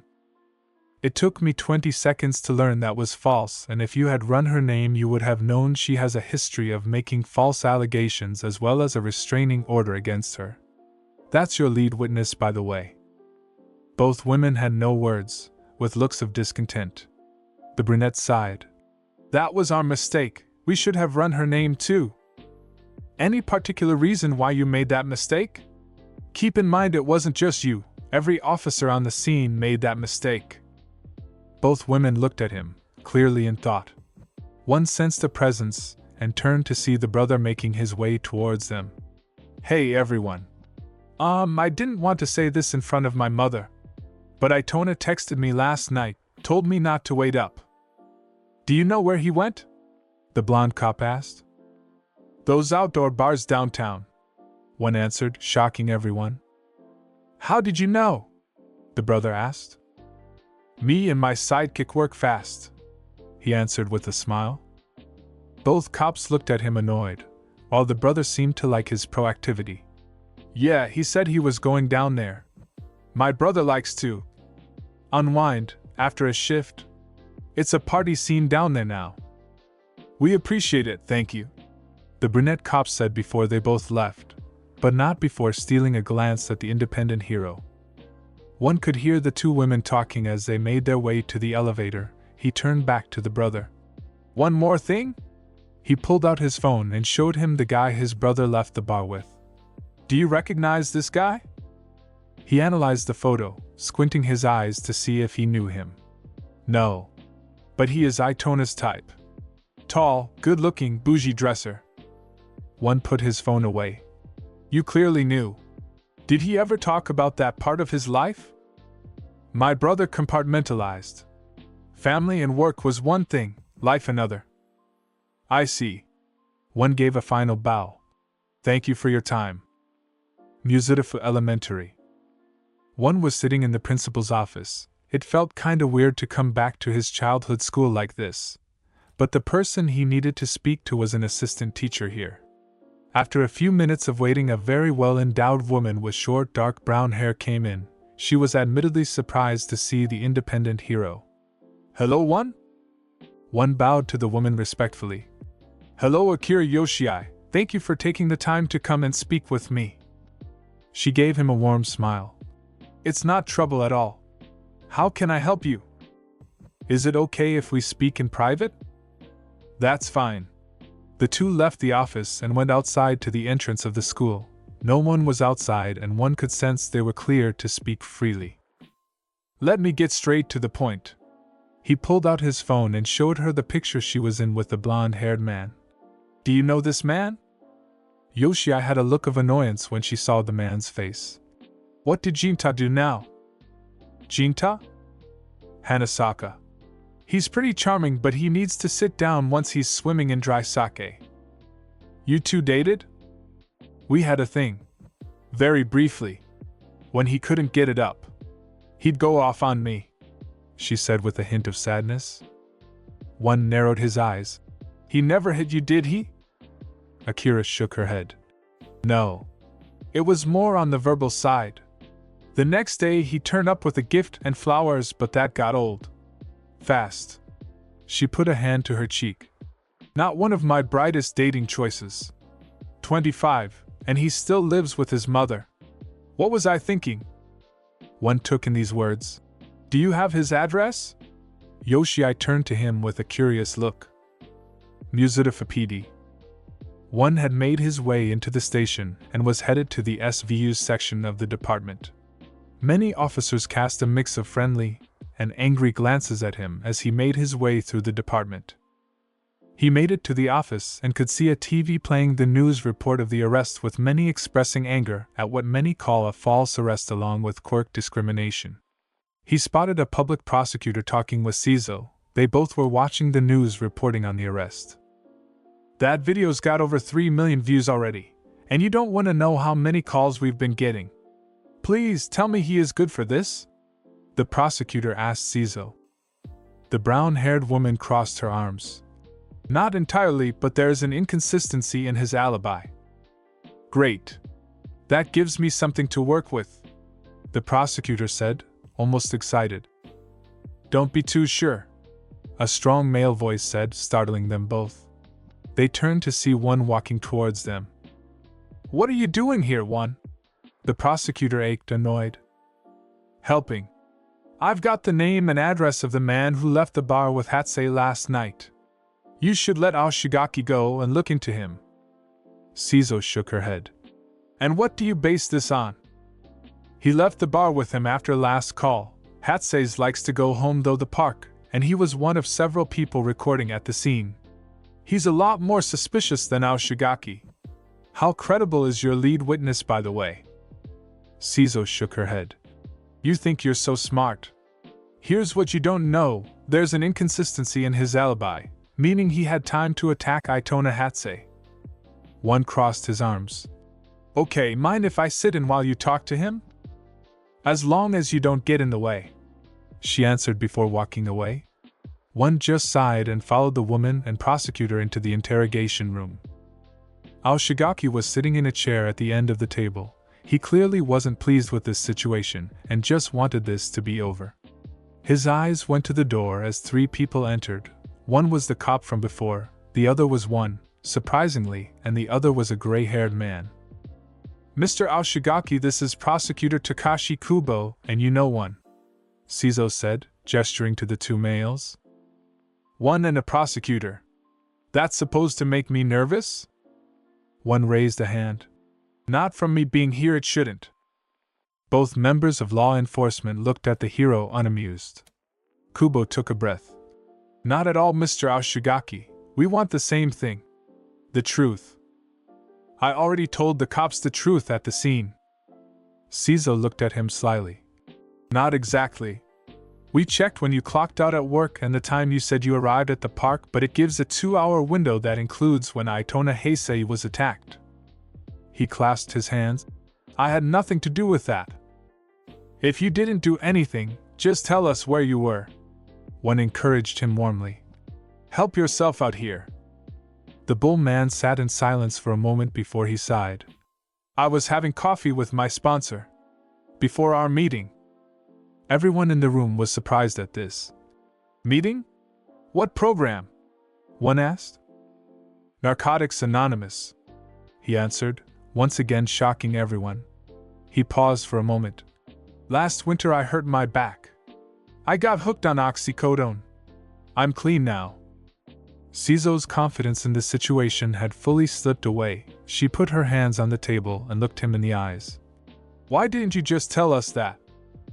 Because I want to advance. Drivers get better benefits and pay. I didn't want you telling my boss I was at a meeting. One crossed his arms and gave them a look so piercing the shame and fact that they arrested him for nothing was starting to hurt. Can you give us your sponsor's name? Shizo asked, almost reluctantly. They all left the room and sat in the office. One had given his information about Jinta Hanasaka to them, so they sent 2 officers to bring him in. Shizo sat in a chair while one leaned against the counter. One? The independent hero turned to her. I'm not biased, she said seriously. One just looked at her for a moment. I'm sure you're not. But can you say that you came correct when handling this? While profiling is important when it comes to understanding criminals, this was not one of those times. 1. We were by the book. In other words, it was business as usual. That's not a good sign. When you fight to maintain the status quo, you become physically incapable of seeing the holes in your utopia. I fight for the people, I dodgy everyone. So it's important to come correct, be understanding, and not rush to conclusions because of what you see. I was disappointed in you all earlier, that's all. The brown-haired woman took in his words, shame prevalent on her face. As far as she cared, her only bias was for the victim. But once words were making her think, how did that bias affect her decisions, how she looked at certain situations, how she treated certain people, how she allowed that treatment. One of her partners came over. Shizo? I've got Aoshigaki's sponsor on the line. He's a corporate lawyer and says he'll only talk to us if Aoshigaki gives him permission. The 2 officers along with one went back into the interrogation room. They put the phone on speaker and laid it on the table in front of the bull man. It's okay to talk to them, Tsuchiya. That's all I needed to hear, a male voice said through the phone. When was the last time you saw Aoshigaki? Shizo asked. This morning. We met up for coffee and a walk. After the meeting we said goodbye and he said he was heading to the park to work out, Captain. Aoshigaki looked at the officers. Annoyance and irritation were present on his face. That's what I've been telling her. Aoshigaki's been diligently working his program. I don't see him doing anything that would jeopardize his recovery or his job, and I can get about a dozen others to vouch for him as well. Aoshigaki, do you need a lawyer? I can send someone from my firm. He faced the officers. That's up to them. Am I free to go? That wasn't a question. Shizo met his gaze. Yes. We just need to call and have them drop the charges. Yeah, I would do that, he said, annoyed. She turned to her partner who gave her a nod. I'll start on the paperwork. He was about to leave the room when he stopped. Aoshigaki, one more thing. Do I have a choice? The cops looked at one who just shrugged. He pulled out his phone and showed him a picture of Hanasaka. Do you recognize this man? One asked. He looked at the photo for a moment before turning to Shizo. You want my help now? He asked with a combination of shock and anger. The brown-haired woman could hear his frustration. He was in the park during the arrest. Did you notice him? Before or after the cops threw me in the squad car? He asked, clearly sarcastic. Though the officers had looks of sympathy, he didn't care. Look, even if I did notice him, why would I help you? His words were directed right at Shizo. I understand you have a right to be angry, she said, not trying to sound patronizing. Her patronizing sounding tone only made him more irritated. Don't tell me I have a right to my anger, he said calmly before leaning back in his chair. I already know that. After he was cleared, Aoshigaki was free to leave the station. One decided to walk with him as he made his way out. I'm sorry that this happened, you know. At least one of you is. I appreciate what you tried to do back in the park one. But I'm not surprised nobody listened to you. People are complicated. And no one is perfect, but some things still shouldn't happen. They never asked that woman any questions, did they? None of the questions they should have. He paused for a moment as they walked. So what are you gonna do now? Well, thankfully it's my day off. So I'm gonna go home, get some sleep, and tomorrow I'm suing them. he said seriously, looking back at the station. One took a breath. I understand. Aoshigaki looked at him perplexed. You're not gonna try to talk me out of it? It's an unfortunate situation. Mistakes were made that shouldn't have been. Hopefully something like this will make officers think more laterally when handling cases like this. The bull man raised an eyebrow, clearly surprised. This is the first time he's ever spoken to the independent hero, and he was truly surprised at his outlook. That's pretty optimistic of you, One. The hero shrugged. I try. I fight for the people.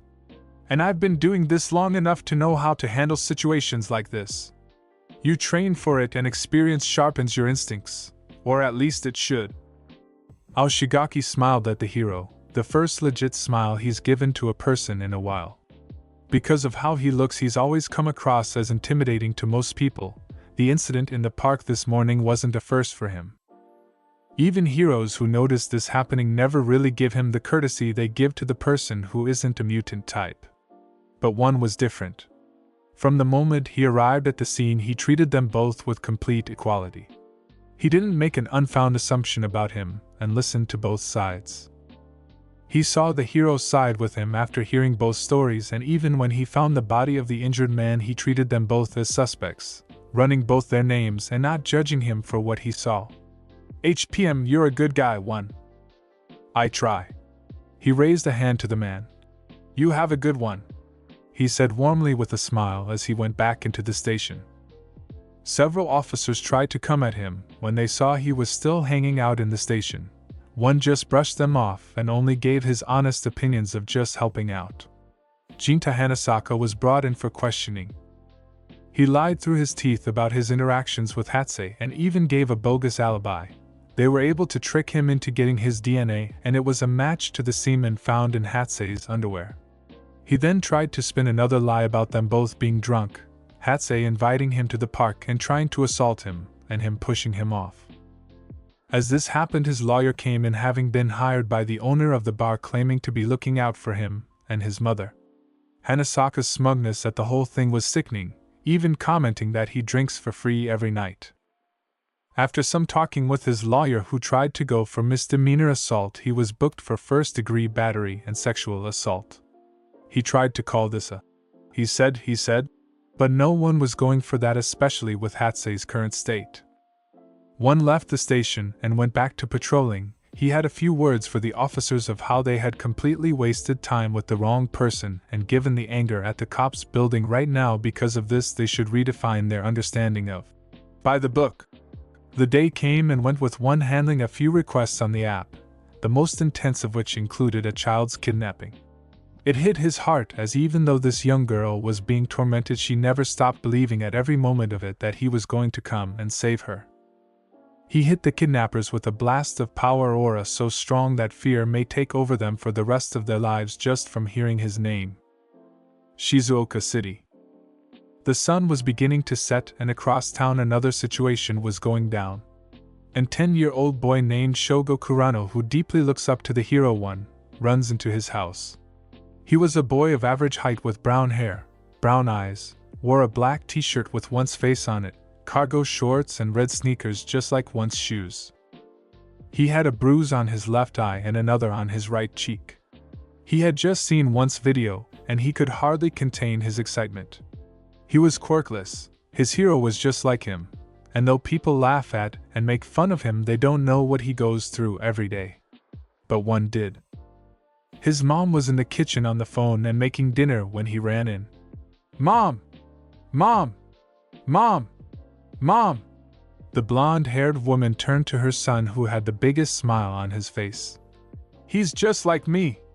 He's here. He's coming." The mother looked at her son, confused. "Who's here?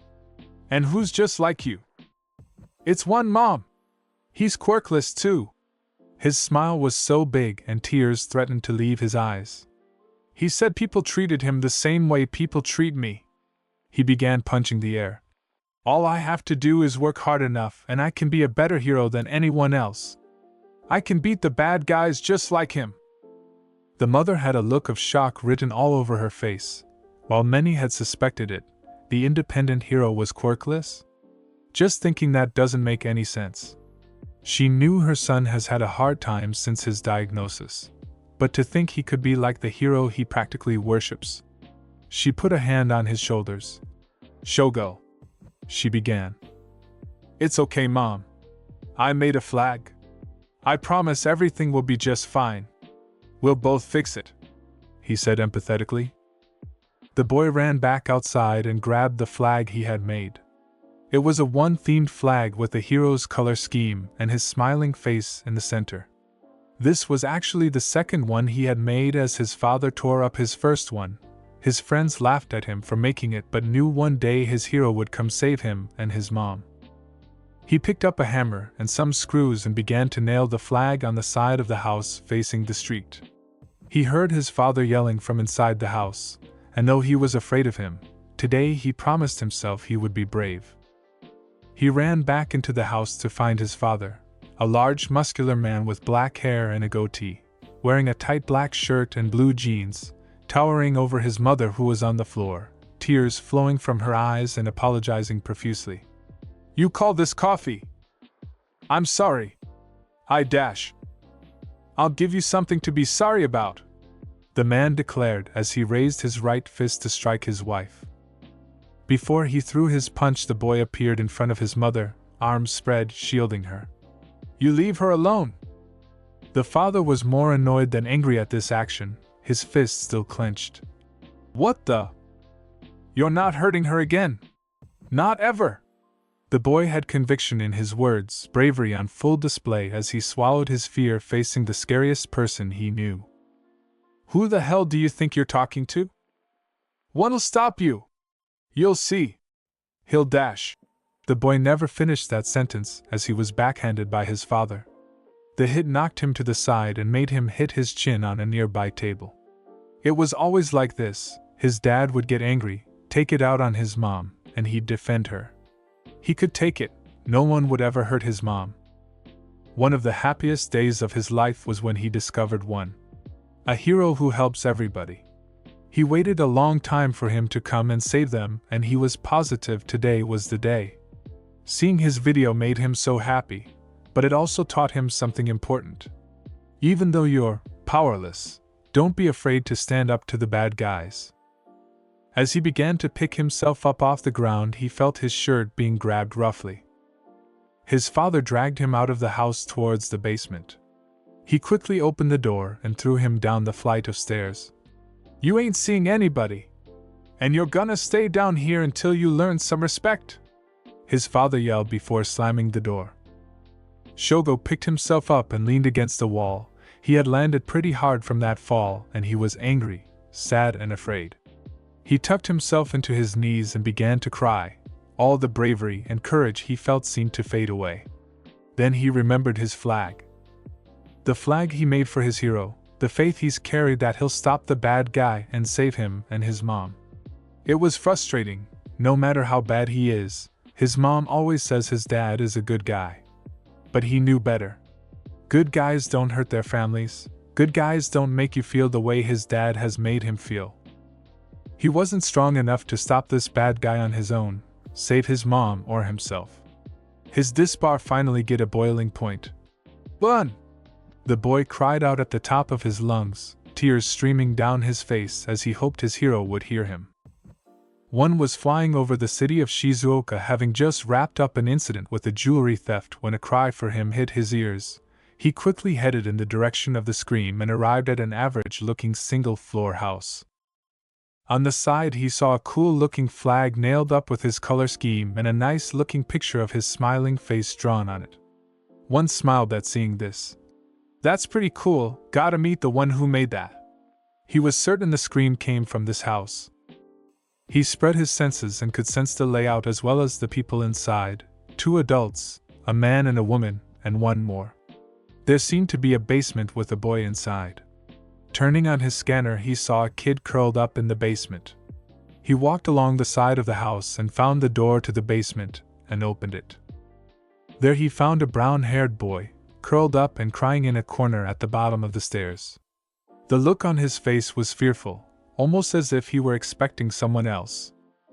His eyes shined with hope when he registered who it was standing at the door. "One?" he said as tears of joy flowed over his fearful ones. The hero descends the stairs. He notes how this boy has bruises on his face and the fear he sensed when he first saw him. "Hey, are you okay, kid? What's your name?" He whipped his tears. "Shogo Kurano," he answered perfectly. "Hi, Shogo. My name's One. Did you make that flag up front?" A bright smile spread across the boy's lips. "Yeah, I made that. You're my favorite hero, so I thought it would make you come," he answered, lowering his head, almost embarrassed.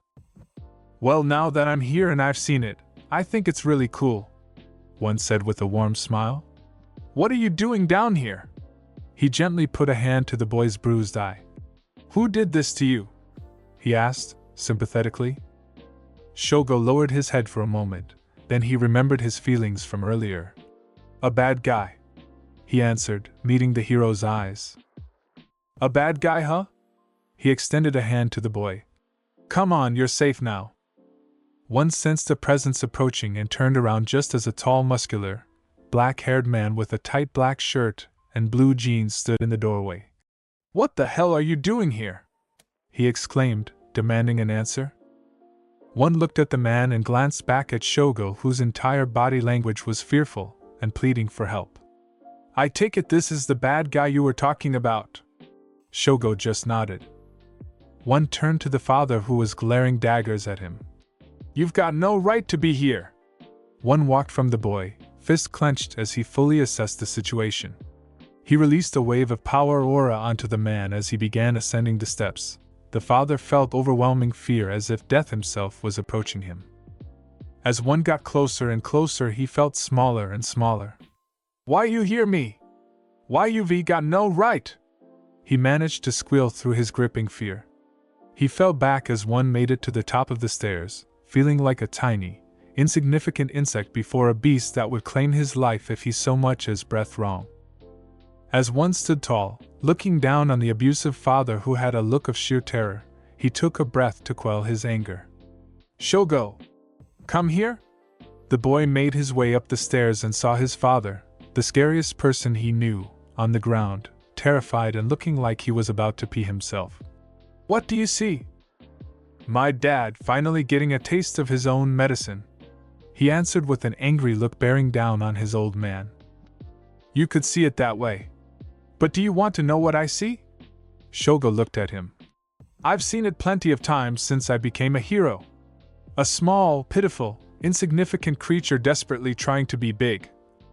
This is the furthest thing from a man." He gently placed a hand on the boy's head. "Don't ever forget what this looks like. No matter what happens to you, never become this." Shogo registered the hero's words, still looking down on his so-called father, who was cowering before the hero. He'd been scared of him for so long, and when One came to stop him, he wanted him to get punched. But seeing him right now, and how One's handled him, he could see One was right about him. He would never forget what he's done, and would never be anything like him, ever. His mom came around the corner and put a hand to her mouth from the shock of this situation. One shot her a quick glance before turning back to the fearful man. "You will never hurt these people again, stand up," he ordered. Shizuoka PD. One had brought the father to the police. Though he could have torn him apart for what he did, he wanted to teach Shogo that violence is never the answer to an emotional problem. While the father was being handcuffed and escorted away, One stood with a local detective. "He was abusing them," she said to the hero's back. "I know. For no reason," One responded with crossed arms. A cop approached the two. "We were able to get the mom and son to a safe and quiet place, and they told us everything," a male cop said. "The mom is so emotionally fragile she actually empathized with him a few times, making excuses for him." One lowered his head as he gripped his own biceps.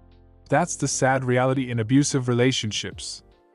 "But there's never an excuse," he stated angrily. "So what can you do?" One asked. "Well, given everything that's been told to us, best case scenario he's looking at least 6 years. I see, one responded. He then sensed two presences approaching. It was Shogo and his mother. His father was sitting in a chair, handcuffed, his head down, not even looking at them. The boy hid behind his mom, who was avoiding looking at the man and just looked at one. The hero gave them both a warm smile as he approached them. Hello, you two. How are you holding up? The mother answered first. We're doing fine. She then bowed her head. Thank you again, one, she said with sincerity. It was no trouble at all, no need for thanks. He turned to Shogo, who found the courage to look at his father. What'll happen to him? One put a hand on his shoulder. There will be consequences. He'll be going away for a long time for what he did. He pulled out a piece of paper he'd written his number on. Shogo? The boy looked at him. This is the number for my hero phone. I want you to call or text me as long as you want to. Feel free to leave a message. Just tell me how you're doing and what you're up to, he said warmly. Shogo took the paper. Okay. The cops took the father away. Good thing you came along, one. Otherwise we might have never known about any of this. It needed you to get to the bottom of it, one of the cops said. One turned to leave as Shogo and his mom were taken away. No, it didn't. All that was needed to handle this was someone. Anyone. With a voice, a phone. And 10 yen worth of compassion. The sun had gone down, and one had gotten out of his suit for a while. He went down to Dagoba Beach. The calming splashing of the waves was more intense at night, but the scene was still peaceful. Since that time he spent cleaning it. Coming down to the beach to clear his head had become one of the most relaxing things he could do. It's just something about the splashing of the waves that was just so tranquil and calming. It didn't matter when in the day it was, this was always a peaceful place. He stood on the platform overlooking the beach, just looking out to the sea. He saw and sensed several people who were walking along the beach, coming and going as they shared in the peaceful atmosphere. Today had been a pretty full day.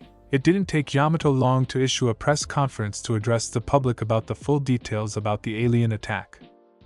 He didn't mention the cosmic cube that was supposedly under the city, but he did mention how they met together and discussed the incident, filling in all the blanks and letting it be known the one was the one to stop the aliens. Since that, and along with his video, the community section on his app has been blowing up.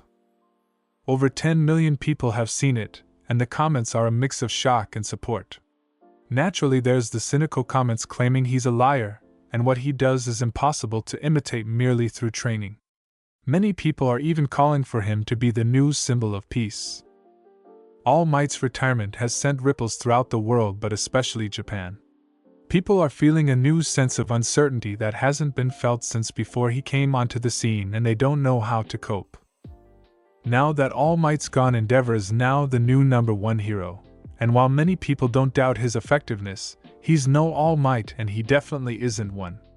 Since he became independent, he can officially have a spot on the hero billboards, but until the next chart came out, it was something he'd address if it ever comes up. Izuku took a breath to decompress about today's events. A gentle, almost soothing breeze blew across the beach. Izuku sensed someone behind him. Young Midoriya? Turning around, he saw Small Might in a white dress shirt, black pants and shoes. Hello, Yagi. Or should I say Small Might? He said jokingly with a smile. The skinny blonde man lightly chuckled as he rubbed the back of his head. You're a little late. President Mix already coined that name. Of course he did. What brings you out here? I was just in the neighborhood. It's been a crazy few days and I thought this would be a good place to find some serenity.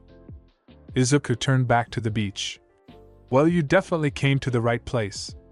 This is one of the most tranquil spots I can think of. It's why I like coming out here.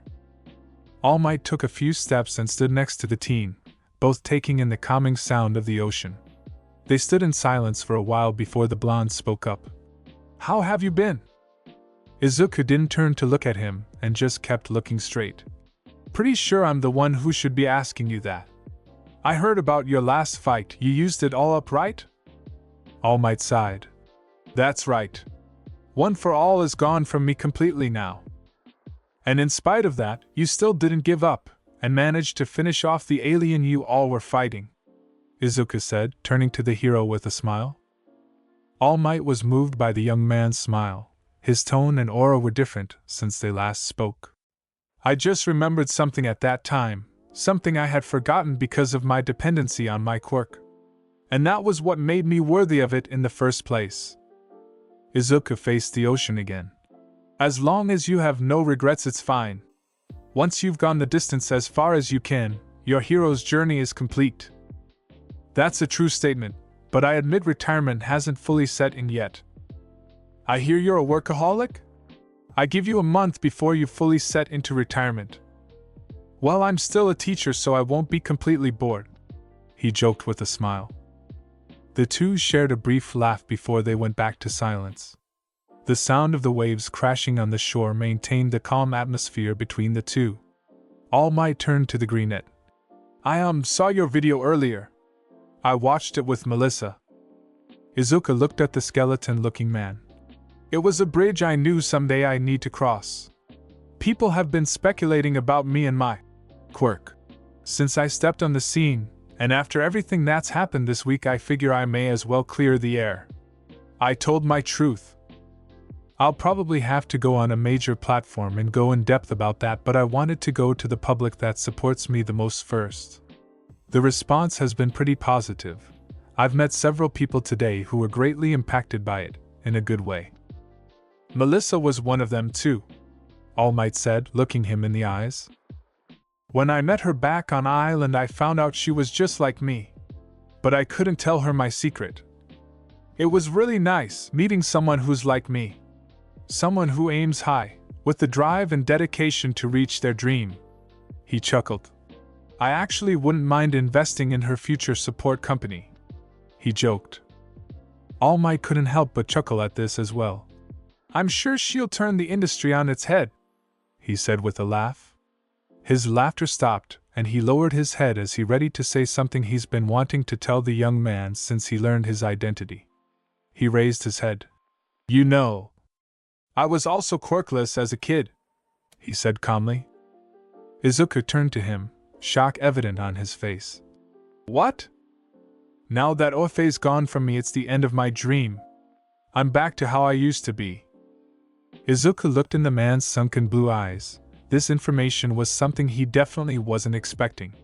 He figured All Might's quirk was a transformation type, hence the muscle form, and the lightning was the power of Ofei. His mind is rocked by this revelation. The greatest hero the world has ever seen was born quirkless. He took a moment, finding his words. "I never would have guessed. I was born at a time where people with powers were just starting to become the norm. Japan was very different back in those days. Everyone was on edge, people lived in constant fear and unease, and it all goes back to All for One. He was at the peak of his powers and no one could stand against him. Despite not knowing any of this, I still strived to become the symbol of peace. I felt the people needed a symbol to rally behind in order to smile, feel safe, and live happily. I met my master and told her about my dreams." He smiled at the nostalgia. "Despite saying openly that I was weird and a little crazy, she believed in my aspirations and passed the power on to me." His face became more solemn. "A quirkless kid who wanted to be a hero, with dreams and goals much bigger than himself. Her seeing something and believing in me is the reason for all of this." Izuku kept eye contact with the man as he spoke. His tone about his master carried hints of joy and sorrow. He could tell he was being genuine, and was building up to an apology, and as he listened he felt numb and a little guilty. At first he assumed All Might was just lucky to be born with his awesome power, that he could never understand him even a little about what he's had to go through. But hearing him speak now just made any anger or resentment he felt towards the man slowly fade. It made him think about his own life, how he wouldn't be who or what he is today without his masters seeing something and giving him a chance. Izuku raised his eyes, looking past All Might. That's just like me." The blonde man looked at him as he continued. "The day I met my masters, I told them why I wanted to be a hero. I poured my heart out, basically expecting them to say no. Wouldn't have been the first time no one wanted to train a quirkless kid, deeming it a waste of time. His words made All Might feel for him. All I wanted was a chance. Promising with all my heart not to let them down. He took a breath with an excited smile. They gave me a chance, and I kept my word. He raised his arms and gestured to himself. 8 years later, and this is the end result. I'm happy with it. All Might smiled at the young man. All the thoughts he had about all this time, wondering where he came from, what kind of person was he? How was he so powerful, and if he had a connection to AFO? Now he was learning how unfounded a lot of his worries were. He was just a boy with a dream, who gave his everything to achieve it. Only to be denied by the people he needed to trust to give him a chance to obtain it.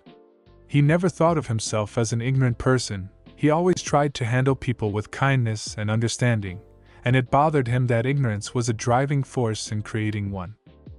How different would things have been if he saw past his quirklessness that day, or if Yue gave him a chance at the hero course. As much as his role in the situation bothered him, a part of him couldn't help thinking it was for the best. One has saved millions, the country, the world, all because he didn't listen to them and give up on being a hero. When he saw his video and he spoke of how much the video of his debut meant to him, it made him a little happy, and a little sad because it made him empathize with how he must have felt when the hero he admired shunned his dream and told him to give up. Something he himself never would have done. You're pretty impressive, you know that. Izuku was surprised by the sudden compliment, sensing the man's emotional state. I was never mad at you, All Might. I resented you a little because I was sad. Sad because I thought you were no different than anyone else. I am like everyone else. I had become so dependent on the power my quirk gave I completely forgot there was a point in my life I swore to become a great hero even when I didn't have it. He looked the greenette in the eye. Forgive me for not understanding. You are a hero in every way that counts, young man. My ignorance just wouldn't let me see that. Izuku stood firm, taking the man's words while wearing an unreadable expression. It's fine. I accepted that a long time ago. All I want, all I've ever wanted, is to be understood. He looked into the night starry sky. Personal goals aside, I've learned that deep down that's all most people want. There are a lot of cracks in the society heroes fight to protect, All Might. Today in the park is a textbook example. And without that basic level of understanding, respect, dignity, and honor, this society won't be a bright place for everyone. I'm just one person with his own problems. But there are more like me, and if those things were present, not just my road but many others may not have been so bad. He took a breath. My point is, there's still a lot of work to do. You protected us all these years and have done fine. You can rest up after all your years of fighting, because I got this, he said confidently in his hero voice. All Might smiled. I'm grateful. The two continued to talk for a while with them exchanging numbers. Izuku left and went home, having dinner with his mom and Eri. Once the two had gone to sleep, he headed back out. It was a long night of crime fighting with him not getting back in until the sun was rising. He climbed into his bed and closed his eyes for a good, long sleep. Yue High 2 days later. 2 buses pulled into the gate of Yue. Though things got a little crazy at the start, they were able to complete the summer training camp for the first-year students. The students were aware of the chaos that went down while they were at camp, but the teachers reined them in, convincing them it wasn't an issue until they were back home. Upon learning of the situation in Mizurufu and those involved, several of the students were uneasy, and for the remainder of the trip it was clear that several of them had many thoughts about the whole thing. Class 1A exited the bus. Mina Ashido stretched happily at being back home. Oh man! We're finally home. Still can't believe all that stuff went down while we were at camp. It just goes to show you can't prepare for everything, Hagakure said as the two walked together. Momo got off the bus. She had been in a flurry of emotions since learning about the alien attack, and though she was able to focus on training, her worry for Izuku, her master, and friends never left her mind. When she saw that they were involved in battling the alien as well as one having gotten aboard the ship, she couldn't shake the uneasiness she felt from this situation. She had called both Izuku and Michiko and gotten a good picture of everything, but she still needed to speak with Izuku in person. All the things he had to have been dealing with since the Kamino incident, she wanted to be next to him, to talk to him, be there for him and find out where his head was at. And now with this situation with aliens and once video, he was under even more scrutiny. Many people at the camp had seen his video, with many of them in complete disbelief that one was quirkless. She did her best to keep her cool so as to not give the impression she knew this all along and unintentionally give up Izuku's identity. However, since he saw the video, Bakugo has been disturbingly calm. He had a look in his eyes that showed clear anger and malice, but it seems he was suppressing it and holding it in until later. "Yamamoto?"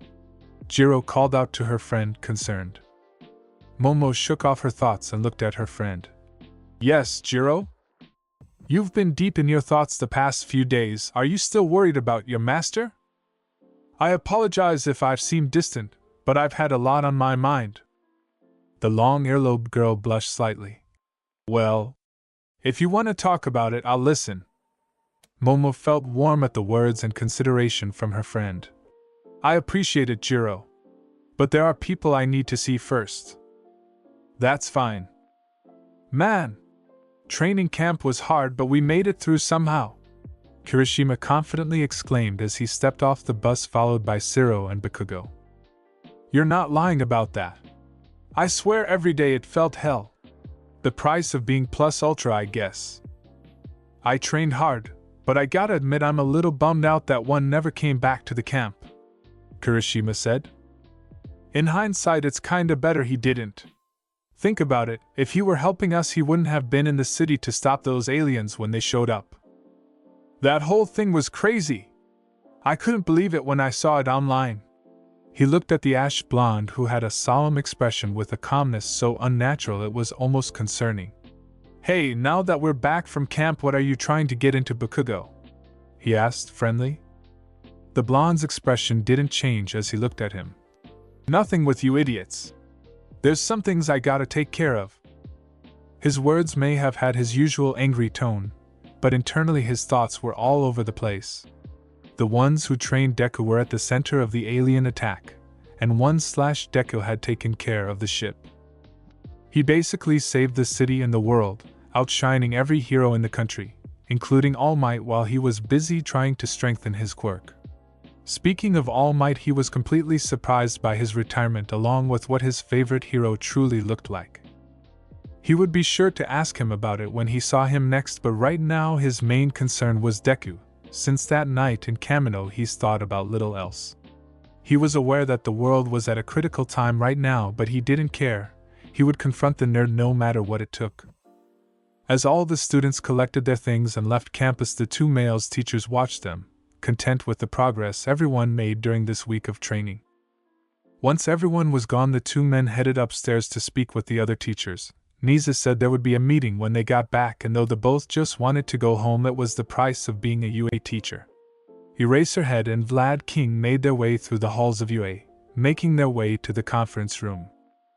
They spoke about the success of the training camp and the event happening in the outside world when they made it to the door. When they entered, they found the faculty sitting together waiting for them. "Welcome back, Eraserhead, Vlad King," Nisa said welcomingly. "I take it the training camp was a success?" The students pushed themselves and each other past their limits, so it wasn't a waste of time at least. Eraser answered as he took a seat. "He's right. Despite the situation we bumped into, everything went above expectations from a training standpoint," Vlad King added. "Well, I'm sure you're both tired and in need of some needed rest, but before that I wanted to call this meeting to discuss a plan I've been mulling over for a while now." Nizu gestured to the paper in front of each teacher. Everyone looked at the paper and were shocked by the principal's idea. "You want to implement a dorm system?" Ectoplasm asked, surprised. "That's right. Given the recent boldness of villains, I feel this is a necessary precaution to protect our students as well as allowing us to nurture them in a safe environment," Nisa exclaimed. "It's not only that, But there's a traitor at UA. President Mike stated. Eraserhead sighed. One said the same thing? According to him, they didn't get the information about the change in location until we got there the first day. The only ones who didn't know where the camp was until we got there were the students. Niza clasped his paws together, a thoughtful expression on his face. It's unfortunate and difficult to believe that one of our students is helping the villains. All the more reason to move them into dorms. We can keep an eye on them and closely monitor their actions. If this past week has shown me anything, it's shown that the future is uncertain. And while you can't prepare for everything, you can prepare enough so that you can rise up to the occasion. I'll send the email out later today, then we'll spend the next week meeting the parents and getting consent to house the students. All the teachers nodded and gave their own affirmations. If there are any questions, feel free to ask me later, but for now. Meeting adjourned. All the teachers packed up and left, the boss's plan still on their minds. All Might stayed behind to talk to Nizu. Something the matter, All Might? He asked, almost concerned. Nothing's wrong necessarily. I just wanted to speak with you, he answered honestly. About? Niza asked curiously. I spoke with young Midoriya the other day. Niza was surprised to hear this. Oh really, and how did it go? Really well, surprisingly. We talked, genuinely talked, and I found out we were very similar. It really hammered home how things could be different if I tried to understand him back then and saw past his lack of a quirk. It's still shameful that someone like him isn't a student just because he's quirkless. Niza clasped his paws. I won't do that again. I saw his video. He's the very embodiment of Plus Ultra. I just couldn't see it, nor did I try. He seems to have accepted that. But open to watching us change and move forward positively. All Might said solemnly. That's a relief. I've been hoping to speak with him since the attack the other day. I didn't ask about any of that, but given what the Prime Minister said the other day, they spoke about what happened. All Might stated. I would like to know the finer details, that's all. That being said, you seem to have taken a lot from your talk with him. All Might smiled. I did.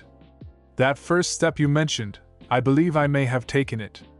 He wants to make a truly peaceful and accepting world for everyone, and he understands the difference between the dream and reality. Mistakes I made, people I overlooked, lessons I didn't teach, I believe wholeheartedly he can do those things. Not as my successor, or the symbol of peace, but as someone who understands people, and genuinely wants to do right by others. Niza took in the hero's words. Now that you're retired, the state of our country is sure to change for the first time in decades. Villains have already shown to be more daring than in previous years, and with you away from action they're likely to be even more so. For the first time in a long time, this society will have to fend for itself. Endeavor is our current leader, but he's not the most ideal replacement. I saw the false arrest of the Bull Man in the park the other day, and once attempt to get the police to handle it better. Though one has the power, I don't see him being a hero everyone gets behind, but rather a hero who inspires everyone to get strong together, and work together to collectively change and correct the flaws in our society. All Might looked the Chimera in the eyes. You know, Principal Nizu, I was thinking exactly the same thing, sir. Chapter 29 Former Friends, Family, Fools and Once Aid. Momo made her way to Izuku's house, suitcase in hand. She wanted to see her boyfriend after this crazy week. All the things she'd been thinking about and what he must be going through, she wanted to be here for him. She would have her parents send a driver to get her later, but for right now she was headed to Izuku's. She felt a little bad because she didn't keep in touch with him as much as she promised she would.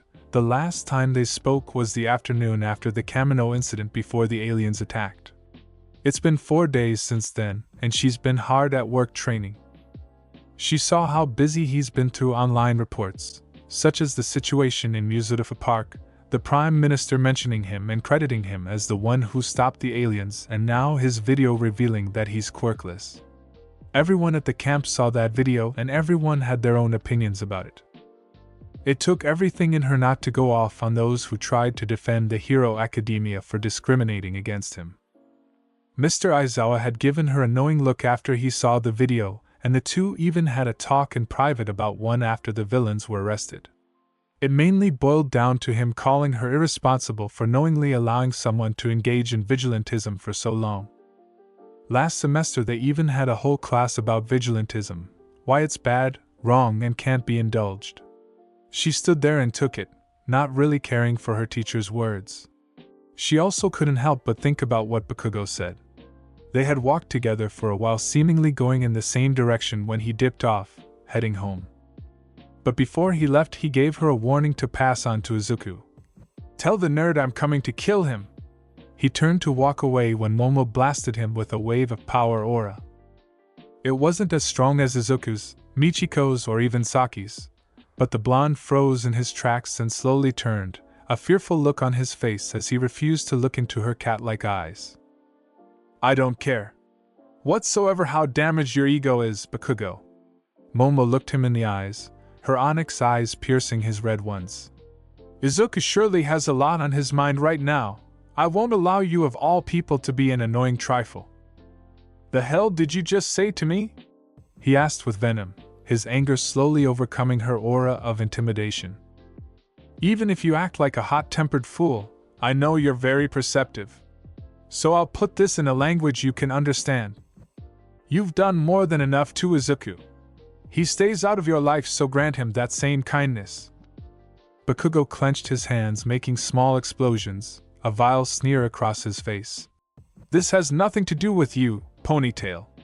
This is between me and the nerd, so stay out of it," he growled. Bakugo felt his hands being sliced and the sensation of a blade piercing his heart. He didn't see it, but he felt it. He fell back on his ass, his eyes in complete horror.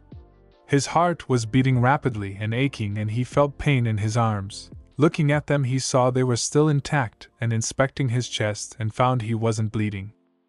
He looked up at the black-haired girl. "Before you can consider yourself a good hero, you should try becoming a good person." Momo turned and walked away, turning off her power aura that was scaring the blonde. "A hero's heart often means more than what they can do," she said behind her, not turning around. Bakugo shook off his fear after the pressure he was feeling faded and stood up. He watched the spiky ponytail girl walk away, most likely to Deku's house. He grit his teeth as he watched her. He knew she was strong, and even more than that, he knew he couldn't beat her. He thought about attacking her to prove a point, but as those thoughts ended, he felt the pain in his arms and chest. He realized she'd have sliced off both his arms if he'd attacked, and if he had no hands, it effectively made him quirkless. Quirkless? Just thinking of that word made him angry. Sad bastards born without power. Genetic failures of a human race that have left them behind. People who are just in the way and won't cut it as anything. Then there was Deku, the damn nerd he's known his whole life. Dreaming, stupidly, to be a hero. It pissed him off how someone like that could be so powerless but so ambitious. It didn't make any sense. He didn't make any sense. He knew from the very beginning he was destined for greatness. He can blow things up like it's nothing. His quirk was top-notch. He knew it was just a matter of time before he surpassed All Might and became number one. For people like him, it's nothing but coasting to the top. But literally nothing has gone the way it should have. He's far from being the strongest or even the most desired student. It's been slowly creeping on him that he may never achieve his dream, that he'll be left behind, made an afterthought, and it's got everything to do with one, no. Deku. That bastard had been one all this time. He's shown time and time again he's better than most pros, including All Might. Because of his independent status, on top of his drive and ambition, he'll be a top hero in no time. He was always there, laughing behind his back. How could he have climbed so high and he didn't notice? He was nothing. A quirkless loser. A powerless nobody. Why didn't he just stay that way? Why didn't he just accept it and stay out of the way? Why won't he just go away? Bakugo wrestled with these thoughts before grabbing his bag and heading home. Screw that ponytail bitch. If she wanted to stop him from confronting the nerd, she should have killed him. Momo made it to the Midoriya house, and after some knocking, Inko answered the door, Hello, Momo, the mother said, welcomely. She then noted the young woman's suitcase. Are you just getting back from your training camp? Yes, ma'am, Momo answered with a bow. May I come in? Inko opens the door fully for her. Of course, she answered with a smile. Momo walked into the house and looked around. She saw Eri sitting at the kitchen table doing homework. Her eyes lit up when she saw the older girl. Momo!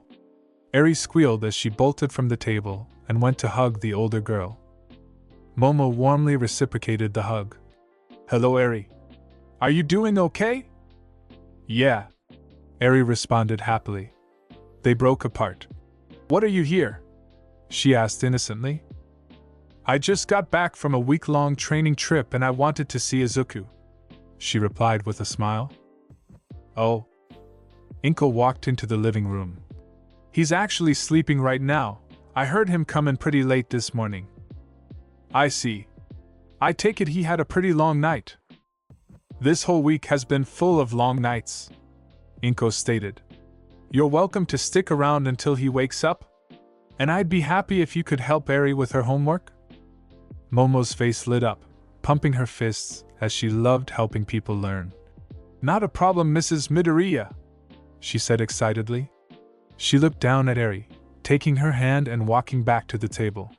Come on, Eri. You've got this. The two sat down and began working on math.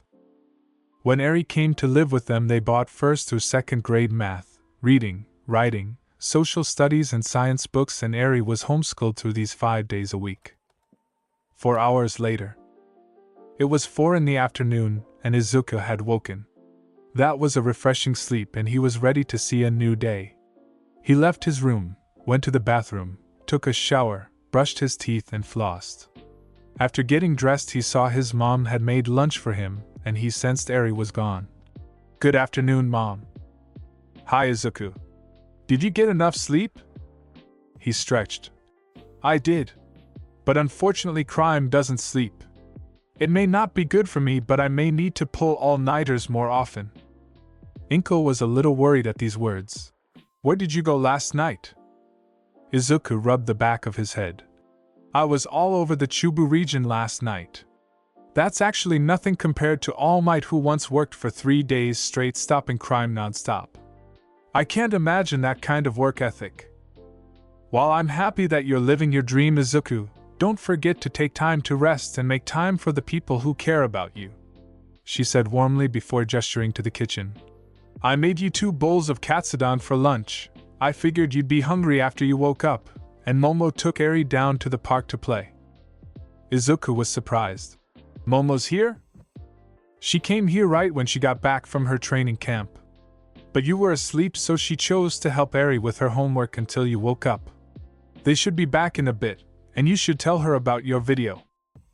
Izuku took in his mother's words. She was right. He didn't talk to Momo at all before he decided to reveal his quirkless status to the world, and she definitely would have liked to have known. I'll talk to her when she gets back, Mom. By the way, Dad's coming back soon, right? Inko closed her eyes and smiled. His things should be arriving soon and he'll be back this week. That's a good thing, Izuku said with a smile before he went to the kitchen to eat. He loved katsudon. His mother knew him so well as this was his favorite dish, and her way of making it was his absolute favorite. It didn't take him long to scarf down the first bowl, and as he was halfway through the second bowl he heard the doorknob turn and in walks a happy Momo and Eri. Both girls' faces lit up when they saw him sitting at the kitchen table. Welcome back, you two, he said with a smile. Izumi! Eri excitedly ran to him and hugged him. Izuku held her, fully accepting her embrace. Hi, Eri. I heard Momo helped you with your homework. Did you like it? Eri's red eyes met his as she smiled. Yeah. Momone's really smart. She helped me do things easier, she answered innocently. Izuku pulled her in tighter. That's great. He looked at his girlfriend, who was loving this cute scene. She is pretty awesome. Izuku ended his hug with Eri and approached Momo, arms outstretched to hug her. Happy to have you back, beautiful, he said warmly with a charming smile. Momo smiled, happy to see her boyfriend's aura was as warm and welcoming as it's always been. And that cute face of his did a quick pull on her heartstrings as she accepted his embrace. Glad to be back, my love. The two went to his room and sat on his bed. They sat in silence. Momo sat on his left side, holding his hand as she laid her head on his shoulder. He could sense her worries, and it made him feel a little guilty. The last time they spoke was a few days ago, and they hadn't spoken since, even given the crazy aftermath that followed the Kamino incident. I'm sorry, Momo. Momo kept her head on his shoulder. For what? He asked gently. For not keeping in touch. I should have kept you in the know of what was going on with the alien aftermath, my quirk drama and my video. Sorry, he replied sincerely. Momo held his hand a little tighter and snuggled closer to him. She could sense his worries when they walked in here, and she was sure he felt hers as well. It's fine, Izuku. I didn't keep in touch as much as I promised because I wanted to speak to you in person, not over a video or phone call. I may not have known everything, but I saw enough to figure you'd been through a lot. I should have done more as well, she said warmly. The two accepted each other's words, a good sense of understanding between them. Izuku smiled at her and perked up. So, how did the rest of your training camp go? I'm eager to hear about it. Momo smiled at him. It was most fruitful. Not only for myself but everyone there. She giggled lightly. Actually, the students who trained with you were a little upset you never came back to the camp. Izuku rubbed the back of his head, smiling awkwardly. Yeah, I'm sorry about that. For the record, I intended to go back, but with everything that happened I was a bit busy. Understandably. Honestly, I think the one who's upset the most about that was Kendo. Kendo? I didn't know she liked me so much. Izuku joked. Oh, she likes you quite a bit, Momo said slyly. Izuku gave a sly smile of his own. Oh, am I her hero crush or something? Izuku laid her back to the bed with his right hand, making eye contact with her, his green eyes looking at her sexily. I saw how she was looking at me back at the camp. Jealous? He asked with a charming smile. Momo couldn't help but blush, pouting a bit as she gently bopped his nose with her left index finger before putting a hand to his cheek. She looked into the eyes of the boy she loved. If I were the jealous type, I probably wouldn't be here. Being with amazing guys like you comes with the territory. Izuku smiled, feeling warm at her words. Though it was a playful jab, he couldn't have been happier with her response, and how thankful he was to have her in his life. He put his hand over hers. And I'm eternally grateful for that. He paused for a moment as he lovingly held her hand. This whole week has been pretty crazy. I could probably write a whole book about it. I saw the Prime Minister's address, but what happened up there? Everyone's talking about it, and now there are even more eyes on you, not to mention All Might's retirement. Izuku took a breath. Love, you have no idea how phenomenally stupid this entire attack was. Momo looked at him confused, and then he told her everything. Momo was in absolute shock after hearing everything he had to say. She didn't interrupt him and let him speak, as to hear the whole story, and it was irritating. So the reason for all of this was mainly because a powerful, alien, space pirate was bored because of how strong he was? So much so he spent the last 50 years traveling to Earth just to fight someone a prophet said was his match? That's about the gist of it, Izuku replied honestly. That is the most asinine thing I've ever heard. I'm right there with you, love. Despite how stupid his motivations, I guess from his perspective he was glad it wasn't a waste. Momo sat up. It's just so hard to believe. I guess it shows that life in the universe really isn't much different from people you'd expect in your own world. Izuku spread his arms and smiled. So much for intelligent life out there, right? He said jokingly. Momo sighed. Indeed. She paused for a moment. That aside, what made you make your video? People have been clawing for that information, but revealing it like that was a surprise to me. I just wanted to finally get that off my chest. With this latest incident, that question was going to be asked louder and louder. Plus, I figured coming out and revealing I'm quirkless would help not only people like me but people who look down on quirkless people think differently. His face lit up. I actually met a kid that same day who found strength and courage in knowing he was just like me. He was able to stand up to his abusive father because I did that. It warmed my soul. I see. I was admittedly worried about the negatives that could come from your video, but they're actually outweighed by the positives now that I think about it. She turned her head and looked at Izuku. I read your comment section. It was surprisingly very positive. But most people don't understand that quirks aren't the end-all be-all. If I just had my quirk and brains, I'm sure I'd still be fine. But without Michiko's training, I don't know where I'd be. I feel the same way. When I first started, I never wanted to be a symbol or an icon. I just wanted to be a hero. The kind I always dreamed of being. I guess the biggest reason for the video was to motivate people. No matter your flaws or shortcomings, you can make seemingly impossible dreams possible if you're willing to put in the work. I'm the furthest thing from lucky. In the world we live in, I'm a literal bottom feeder. But it didn't have to be that way just because society says it is. He smiled. Each and every one of us is the master of our own fate. And while it's easier for others, anyone can reach that same heights if they're not afraid to put the effort in. Momo felt warm and inspired by his words. This was one of many reasons why she loved him. She's never met someone that has a heart like he does. Most heroes who see it as a job don't go nearly to the level the one does, and she doesn't just mean power. Izuku genuinely cares about people. He cares so much about a society that treated him so terribly just because he wasn't like them. He's so amazing because he's able to genuinely connect with and understand people who are at the bottom or slip through the cracks, because he understands full well that that could have been him.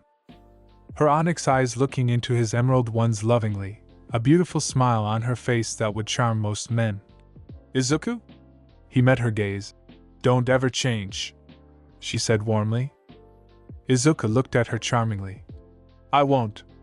Izuku took his legs off the side of the bed and laid straight on top, resting with his left hand behind the back of his head. Momo rolled over and got on top of him. She placed her hands on his strong chest and made her way down to his abs. She always loved the feel of his Herculean, chiseled physique even through his shirt. She was in her school uniform. Izuku brought his hands to her soft thighs. The touch of his strong hands excited her as his hands made their way up, past her skirt, almost touching her butt. She smiled sexily as she could feel him getting hard beneath her. Am I making you happy, Izuku? He gave her a charming smile. More like I'm happy to have my girl back. He made a dramatic expression. I was truly lost without my one and only. Momo smiled down at him. Is that so? She leaned down and planted a kiss on him, then the next moment they were passionate making out. Momo brought a hand to his cheek to deepen the kissing while their tongue wrestled for dominance, and like always Izuku won. Her boyfriend had slid his hands up her skirt, taking a firm grip of her soft ass and making her moan. She always loved when Izuku touched her. He had this way of exploring her body and finding all of her sweetest, most sensitive spots. She always loved it when he'd go straight into them. He was an amazing lover. He knew what places to touch, how much pressure to apply. It was always perfect. It wasn't about getting her off. It was about her basking in pleasure and making her feel good, and he'd become a master at that. They broke from the kiss. A thin line of saliva connected between them as they looked in each other's eyes like star-crossed lovers. Momo raised back up, still looking at him sexily as she started unbuttoning her shirt. Izuku slid his hands up her waist. The more buttons she undid until her shirt was fully unbuttoned, revealing a sexy red bra containing her bodacious titties. Momo reached behind herself and unhooked her bra, freeing her big boobs that seemed to hypnotize Izuku, who was now fully hard beneath her. She cupped her boobs. See something you like, Izuku? He smiled at her sexily. It's good to know no matter how strong I am, I'll always be human. He reached up and grabbed her boobs, her nipples sticking about between his fingers. Because no mortal man could resist the Yairapai. Momo's excited smile faded for a moment. Please don't call them that. You sound like Mineta. She brought her hands to his, encouraging his fondling and giving him a sexy smile. So, you like these, my boobies? My massive fucking titties? Momo arched her back and came a little from Izuku, suddenly pinching her nipples. Don't even start that. You hang around Ishido too much. He smiled slyly as he kept a grip on her nipples. Momo breathed heavily for a moment before she recomposed herself. Momo rode her sudden pleasure and looked back at him. How do you do that to me so fast? Izuku gave her a charming smile. Talent. Momo trembled excitedly. Izuku came up and kissed her and Momo absolutely melted from the kiss. She gave him a sexy look as she could feel his hard dick under her. She pushed Izuku down to the bed and the look on his face implied he knew what she was planning. She got off of him, a playful, lusty look on her face as her eyes landed on his rock-hard cock.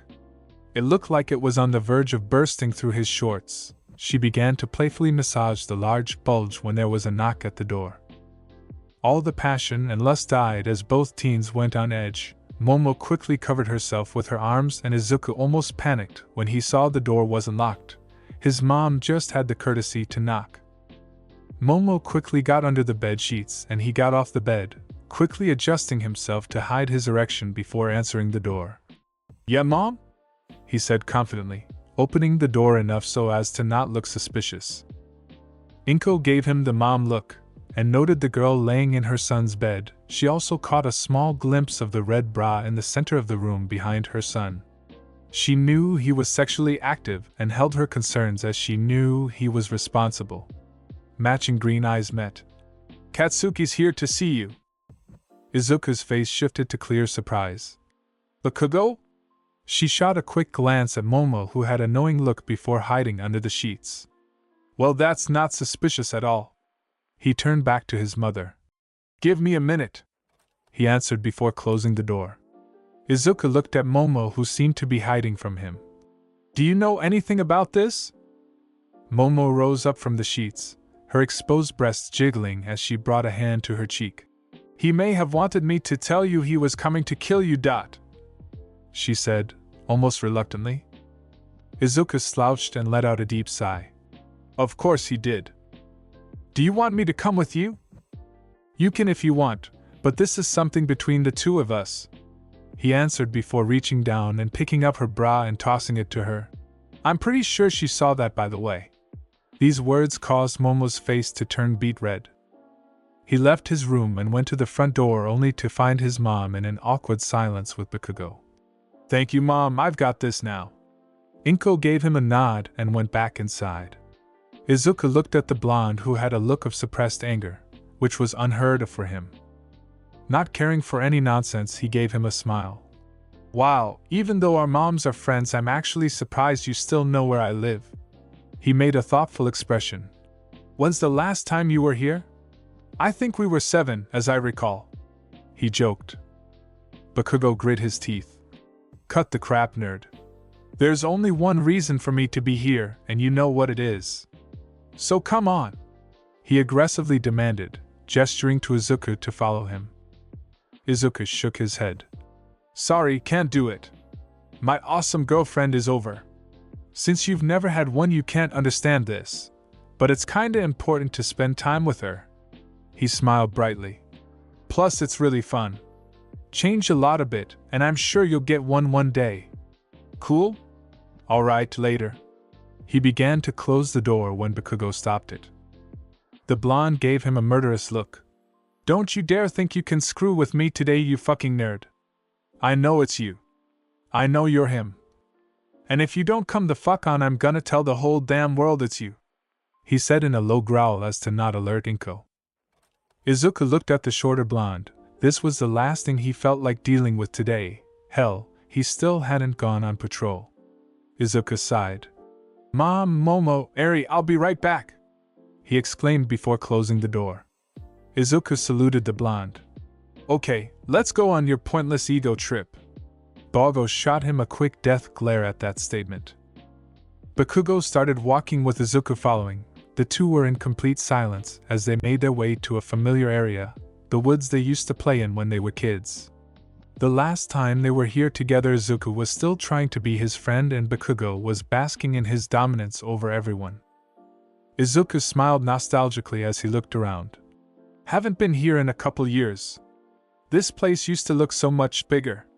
Bakugo never said a word, but Izuku could sense the malice oozing off of him. Izuku could hear the sound of flowing water along with the other sounds and sense of nature. They made their way to a log that acted as a bridge over a shallow creek. He could sense a shift in Bakugo as he was the first to step on it. Izuku followed, noting how this log was a lot smaller than he remembered and it wasn't as high above the water as he remembered either. Izuku let out a pleasant breath. The world was so much bigger back then. Bakugo stopped on the bridge, turning to look at him with a death glare silently telling him to shut up. He took a quick glance at the water below before turning ahead and taking a step when he slipped on some wet moss. He began to fall towards the water when he was quickly grabbed from behind, keeping him from falling.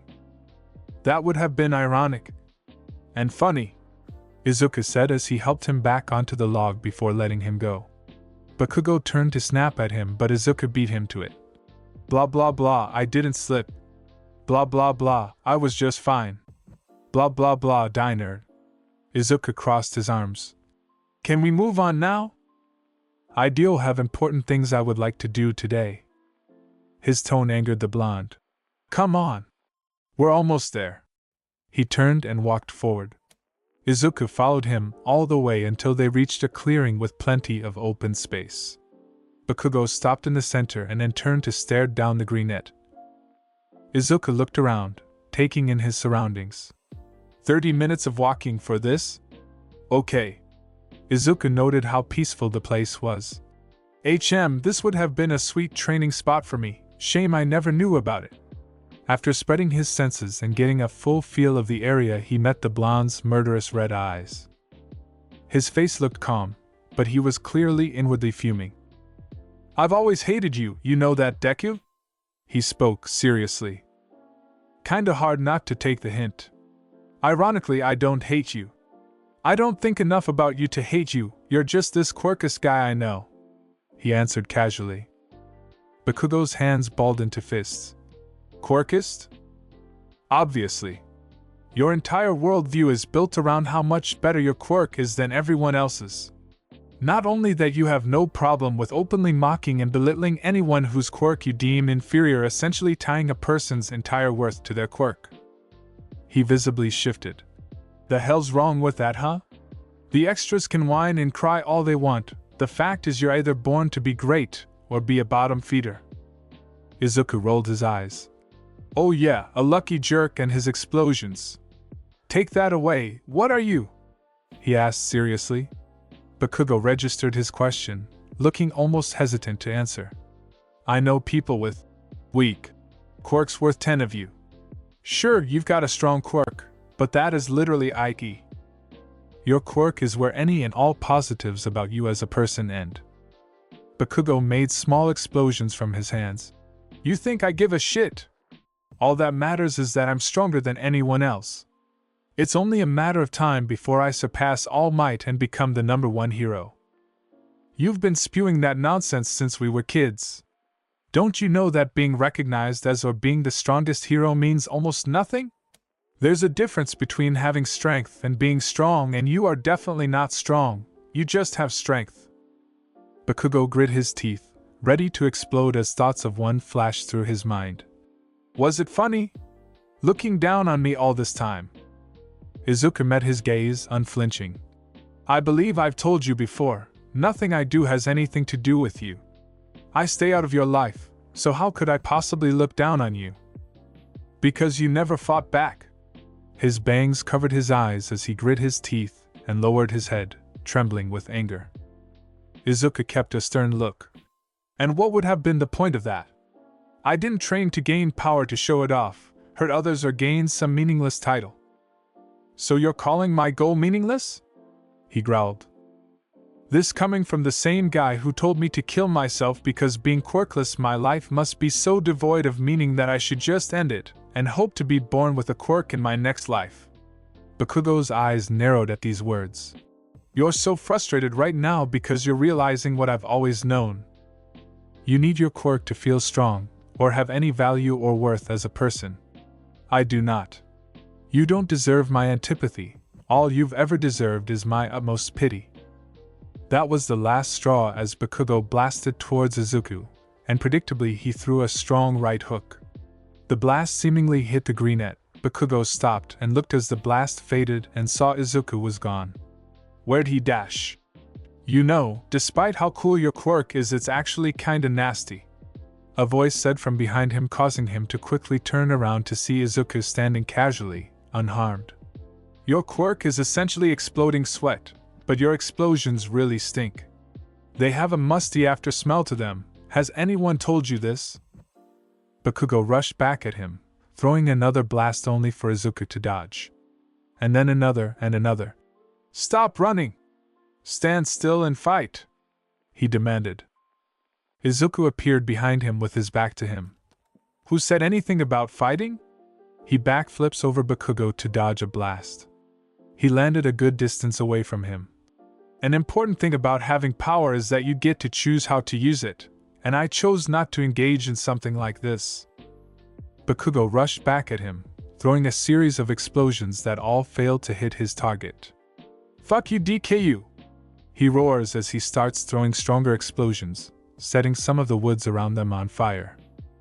Izuku appeared in a flash in front of Bakugo after he'd missed him again. So this is the attitude of a future pro? Standards have plummeted. Bakugo brought his hands together, creating a bright explosion of light to blind him. Izuku was unfazed, however, as in a flash he disappeared just before Bakugo's next attack could connect. The blonde was breathing heavily from anger, as he knew he was being toyed with. How much longer do you think this is gonna be? I did say I had other things to do today. Plus you interrupted the time I was spending with my girl. Izuku asked from behind him. Bakugo turned to him, pure rage in his eyes. You're not going anywhere until you fight me, he said with venom. I don't give a damn what it takes, you and I are settling this? Izuku cocked his head in confusion. I'm confused, what exactly is there to settle? We're not rivals or friends. We stay out of each other's lives and don't want anything to do with each other. There is no connection between us aside from the fact our moms are friends, and neither you or I are a fan of fake friendship. So what exactly needs to be settled here? I should just go my way and you go yours. Bakugo blasts forward with two strong explosions, flipping to build momentum. Die! He throws a massive blast that seemingly engulfs Izuku, destroying the ground where he stood. Is your tantrum over yet? Bakugo turned around to see Deku was behind him again, not a scratch or single burn on him. He was so wroth with anger, his eyes threatened to blow a blood vessel. Stand still, you fuck! He roared. I told you, I'm not going to fight you, Izuku said calmly. You're gonna fight, damn it! Or I'm gonna tell everyone your secret. You'd endanger my family and loved ones just for a chance at appeasing your ego? What is the matter with you? Bakugo hated him, truly hated him more than he ever has at this moment. He wanted nothing more than to blast the nerd straight to hell, and the realization he couldn't was tearing at him. Why won't you fight? He roared as his anger was becoming uncontainable. Izuku crossed his arms. Why should I? This isn't a friendly fight or even training. This is just an egomaniac trying to take out his frustrations on someone he's always looked down on. Guess what? I'm not your punching bag. I never was.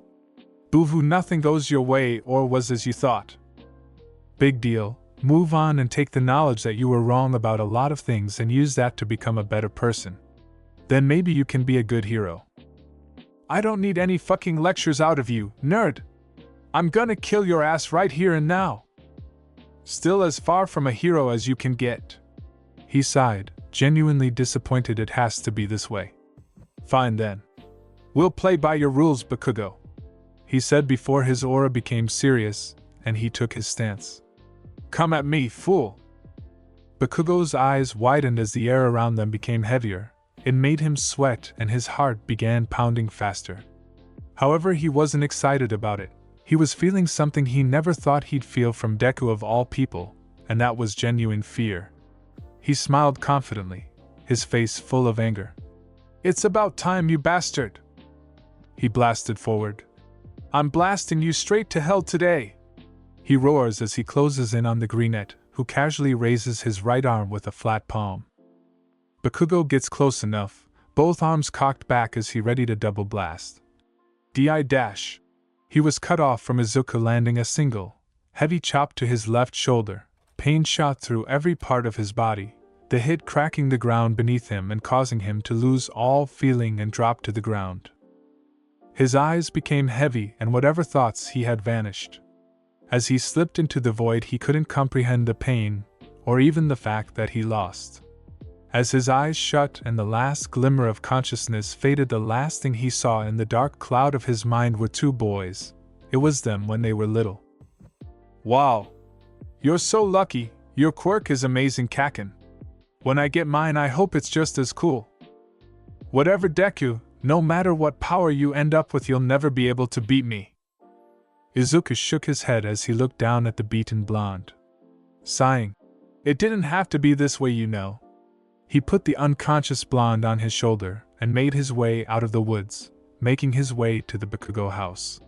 He got a few stairs along the way, but eventually made it to his destination. After knocking on the door, he was met by Mitsuki Bakugo. "Hey, Aunt Mitsuki, been a while," he said with a smile. The older woman was pleased to see him. "Hey Izuku, how have you been?" "I've been alright, can't complain too much." He then gestured to her unconscious son on his shoulder. "I'm just dropping him off." Mitsuki had an unamused smile.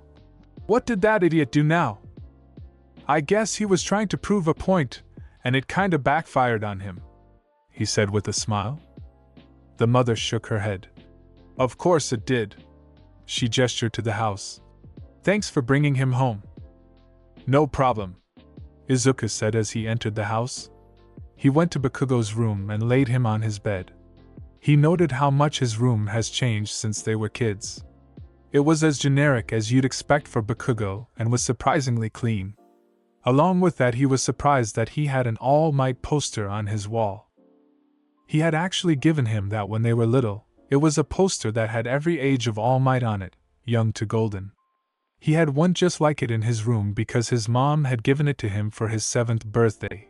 However, she was able to get a second one for free, so he chose to give it to him, because he knew he liked All Might too. Izuku looked at the poster. "So you still have that, huh?" He turned to the knocked-out blonde on the bed.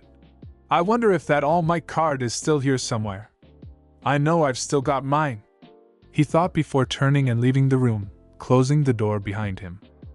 He made his way back downstairs and found Mitsuki in the living room. "All right, I'm taking off, Auntie. Good seeing you," he said with a wave. "Good seeing you too." She turned from the TV and looked at the greenette, who was heading for the front door. "Izuku?" Stopping and looking at the woman. "Yes, ma'am?" Mitsuki gave him a warm, motherly smile. "It's disappointing you two never go along like me and Inko do, but regardless of what that boy may have said or done, just know I've always thought you were a special kid." Izuku was surprised for a moment. Any issues he had with Bakugo, he always left it with him. He never thought negatively of Aunt Mitsuki. She's always been nice to him. "Thank you." "He hates me for whatever reason, but I hold no animosity towards him." Izuku closed his eyes and shrugged. "We're just too different, I guess." Mitsuki had a look of disappointment from his words. "That brat still has a lot to learn, Izuku." "I know. I'm just saying some things you should already know." "Have a good day, Aunt Mitsuki," he said, waving with a smile as he left. "You do the same," she said to his back as she watched him leave. Izuku made his way back home and spent the rest of the day with his favorite girls. He told Momo about his encounter with Bakugo, and she gave him a warm hug.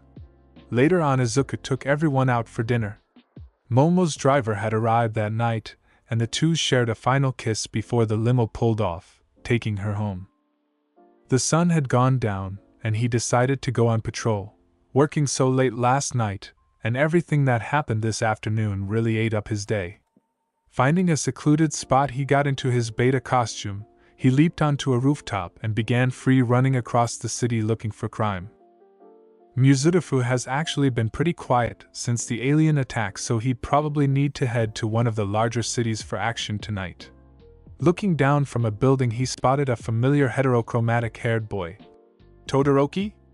Let me go say hi," he thought as he jumped from the roof towards the teen who was walking on the sidewalk.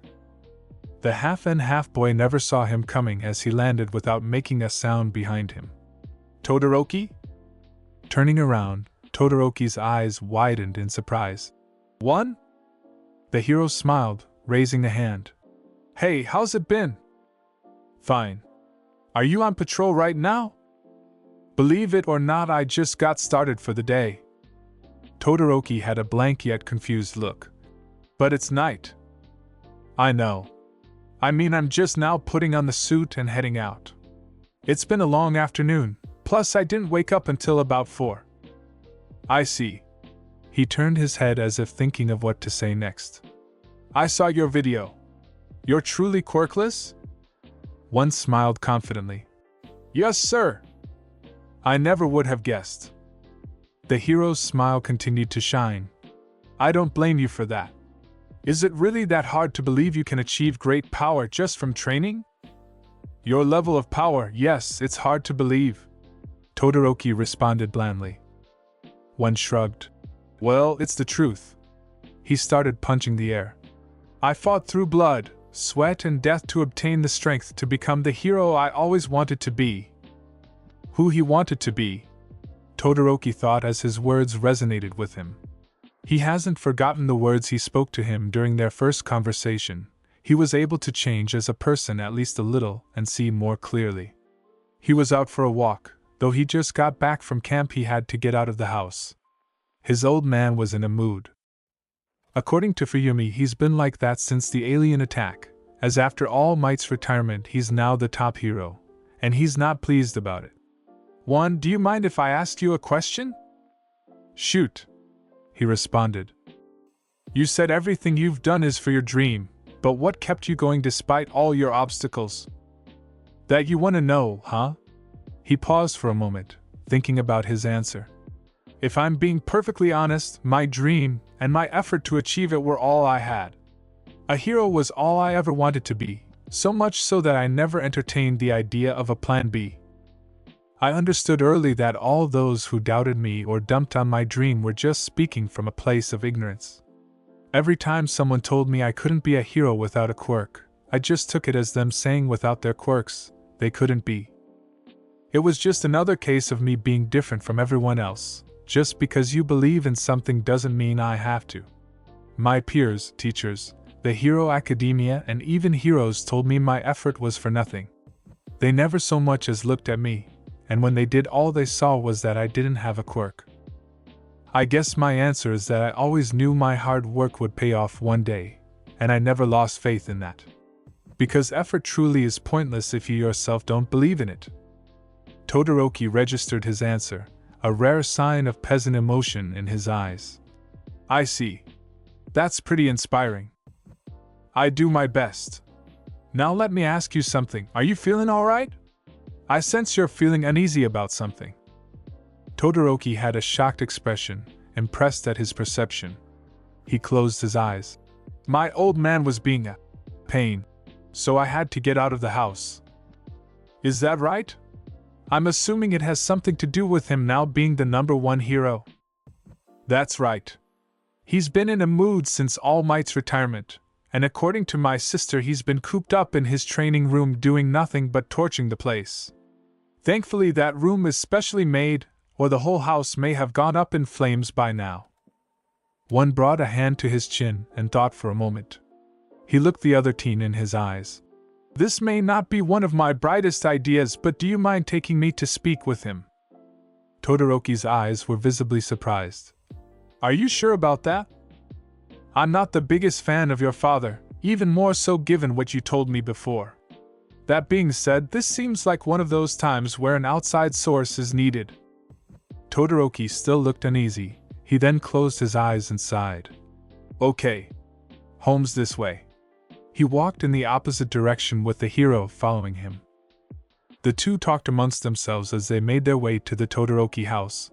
They even got some looks on the street, with several people approaching one for autographs and even recognizing Todoroki from the sports festival. "You're as popular as ever, I see," Todoroki said as they left a group of fans. One put his hands behind his head. "It's not all it's cracked up to be. With the storm, the Kamino incident, the aliens, and now my video, the love has been pretty heavy lately, but of course I'm grateful for it. You don't feel any pressure? I know how some people are calling for you to be the new symbol of peace." One looked the heterochromatic in his eyes. "Todoroki, I do not want to be the symbol of peace, nor am I a replacement for All Might." He gestured to the area around them. "Look around you. It's the beginning of a new era in Heroes Society. All Might's reign was so impactful that people are still holding on to what he built up. The adjustment period hasn't started yet, and I believe for some it's going to understandably be scary. That being said, even I understand that one person cannot shoulder the burdens of an entire country. On the surface, sure, it looks like All Might did it, but there are plenty of cracks in it. Cracks that were intentionally ignored and allowed to spread and spread. I know because I'm one of those. My point is that this society becomes truly peaceful when everyone is included in that ideal. Everyone matters." Todoroki was amazed by the passion in his words. His whole life he was groomed to surpass All Might. He honestly didn't know much about the world or people because of his upbringing. He wanted to keep talking to the independent hero, noting to himself to look outward at the current state of their society, and strive to become a hero who can help create that peaceful world. They continued to talk until they made it to the Todoroki abode. It was a large, spacious, traditional-style Japanese home. One smiled as he observed the outside of the house. "This looks really nice. I really love the architecture." "Thank you. My mom designed most of it." "How is your mother, by the way?" "She's actually doing great. I recently started visiting her more often." "That's great. I wish her a speedy recovery." Todoroki put a hand to the door. "Thank you. But I don't see her ever coming back here, not with Endeavor still living here." He opened the door and the two went inside, as one suspected the house had a very traditional interior with smooth wooden floors and tatami mats. One sensed 3 other people in this house. One of them was approaching them. "Shoto! Is that you?" a feminine voice called out. A moment later, a young woman looking to be in her early 20s rounded the corner to where they were. She was average height with white hair with red highlights tied in a ponytail and turquoise eyes. She wore glasses, a light blue t-shirt with horizontal white lines, dark blue jeans and white socks. She had a casual look when she spotted her brother who was taking off his shoes. Her eyes and body language quickly morphed into pure shock when she saw his guest. "Oh, One!" she exclaimed in disbelief. One smiled, completely unbothered by her response. He bowed his head respectfully. "Hello, ma'am. Sorry for showing up unannounced like this." Seeing the hero's respectful demeanor, Fuyumi quickly regained her composure. She put a hand to her chest. "Sorry for freaking out. I'm Shoto's older sister, Fuyumi. It's an honor to meet you," he said with a warm smile. "How exactly do you know my brother?" she asked, clearly curious. "We had a nice talk a while back," One answered. Shoto turned to One. "He gave me some good advice and wise words back then. He was also at my training camp. The point is, I told him about how Endeavor's been acting and he wants to help." "What?" Fuyumi exclaimed. After calming herself, she sighed. "One, no offense to you because I'm actually a fan, but our dad hates you." "I am aware, but I'm unsure why," he responded calmly. "Probably because you're just as good if not better than All Might," Shoto stated bluntly. One pointed at Shoto. "It could be that. Where is he right now?" "Where he's been for the past 4 days, in his training hall." "Follow me."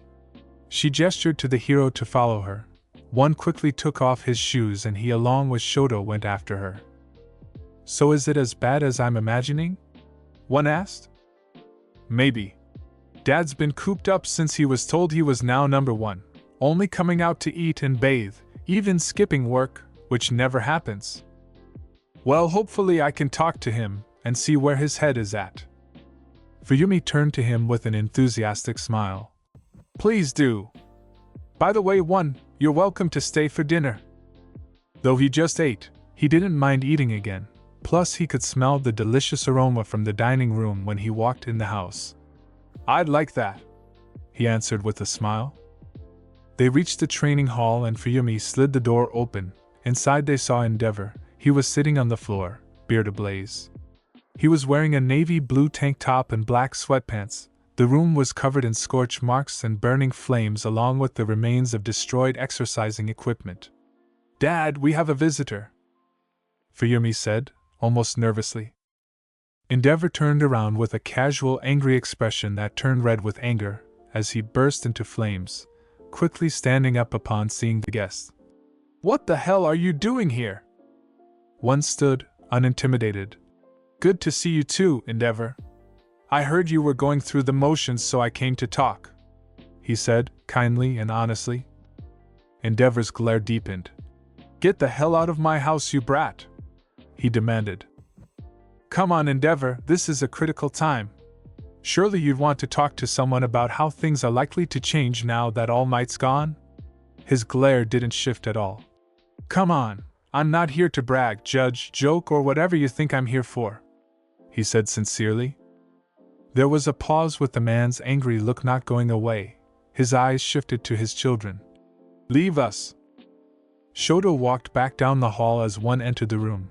Fuyumi looked at the green-clad hero's back, sensing the tension. She looked at her father. Dad, dinner will be ready in a bit, she said before sliding the door shut. One stood in the darkly lit room. Endeavor's eyes locked onto him. He smiled. Even though I can only smell the food, I'm certain your daughter is an amazing cook. She'll make an amazing wife to some lucky guy. Endeavor's glare shifted from anger to annoyance.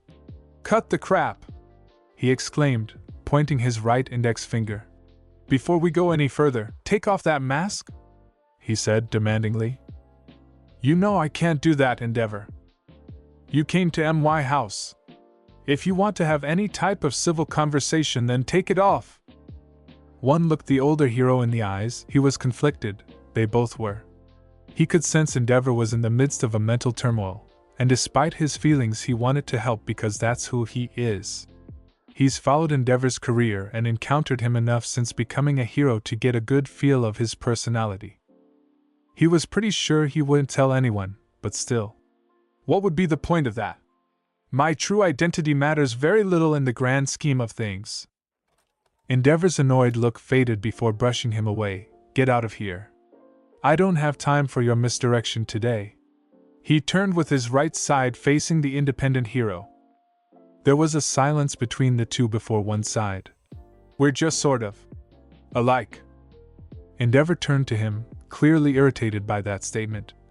We are nothing alike. We're both heroes made by the society All Might built up. For better or worse, now that he's gone, society's going to have to rely on itself, not just one person. And who better to rely on than heroes made by the positive and negative aspects of said society? Heroes like you and me. And you see that as a good thing? I know what the media has been saying. I'm no replacement for All Might. People have more faith in you taking the reins than they ever could for me. The new symbol of peace, where did you even come from? One took a breath, met the man's gaze and brought his hands to his cowl, lifting it up and showing his full face, hair included. His emerald eyes met Endeavor's teal. My name is Izuku Midoriya. My dream was always to become a hero, and though I was born quirkless, that didn't discourage me. Through years of hellish martial arts training I gained the strength to be a hero. But I was barred from every hero school I applied to from taking their entrance exam because of my status. Instead of giving up, I took my dream into my own hands and became a vigilante. You know the rest. Endeavor's annoyed look was quickly replaced with one of absolute shock. He had seen once video, but couldn't accept that he was quirkless. Even more so, it stoked a burning desire to see what he really looked like behind that mask. But he wasn't expecting a kid about the same age as Shoto. Even his voice was different. "You're just a kid." Izuku smiled.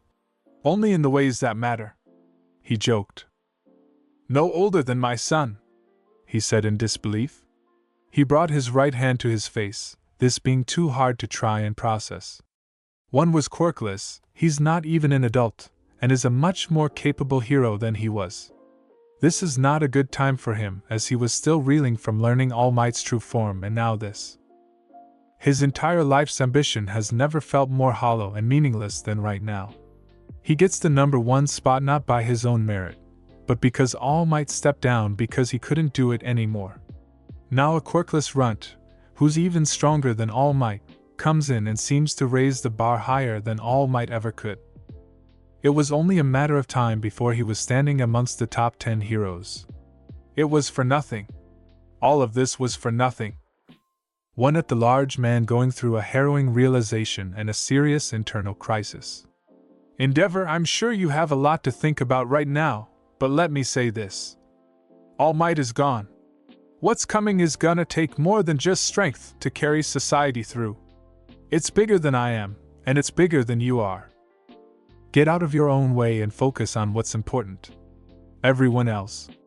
All Might left a lot of cracks in the society he protected. Can we at least agree to try and take care of those? To make a brighter future for everyone."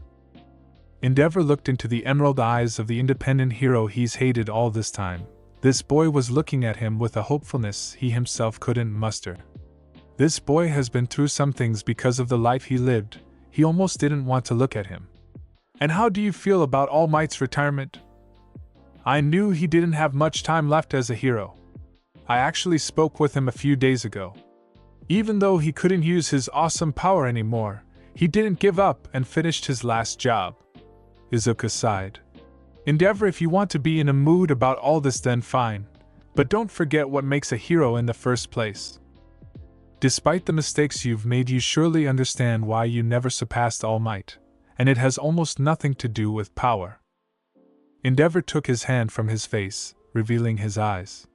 He turned to look at the teenager. "You already said that once, you brat. What exactly have I been missing?" There was a pause as one registered his question. "Heart," he answered calmly. "You're an amazing hero, Endeavor, but that doesn't necessarily translate to a good person. Your personality and power made you an effective hero, but not a symbol of peace. Not saying you should be that, I'm just stating it given the criticism you've been getting lately. The point is, you've saved many people's bodies, but have you ever once saved someone's heart? That's the truest testament of a hero." Endeavor looked at him, his anger expression calm. He had taken in his words and was deeply processing them.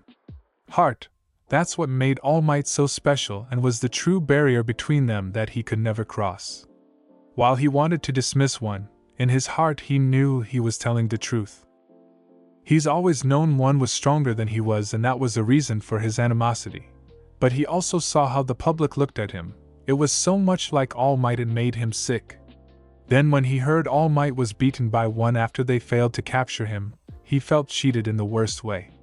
What was he meant to do now? All the people he's hurt, his own family.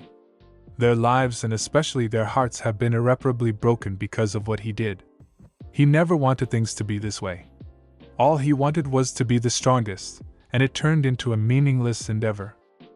His thoughts shifted to memories of his late son before he took a breath. All right. Izuku raised an eyebrow. All right? What now? You watch me, he said confidently with his usual angry expression.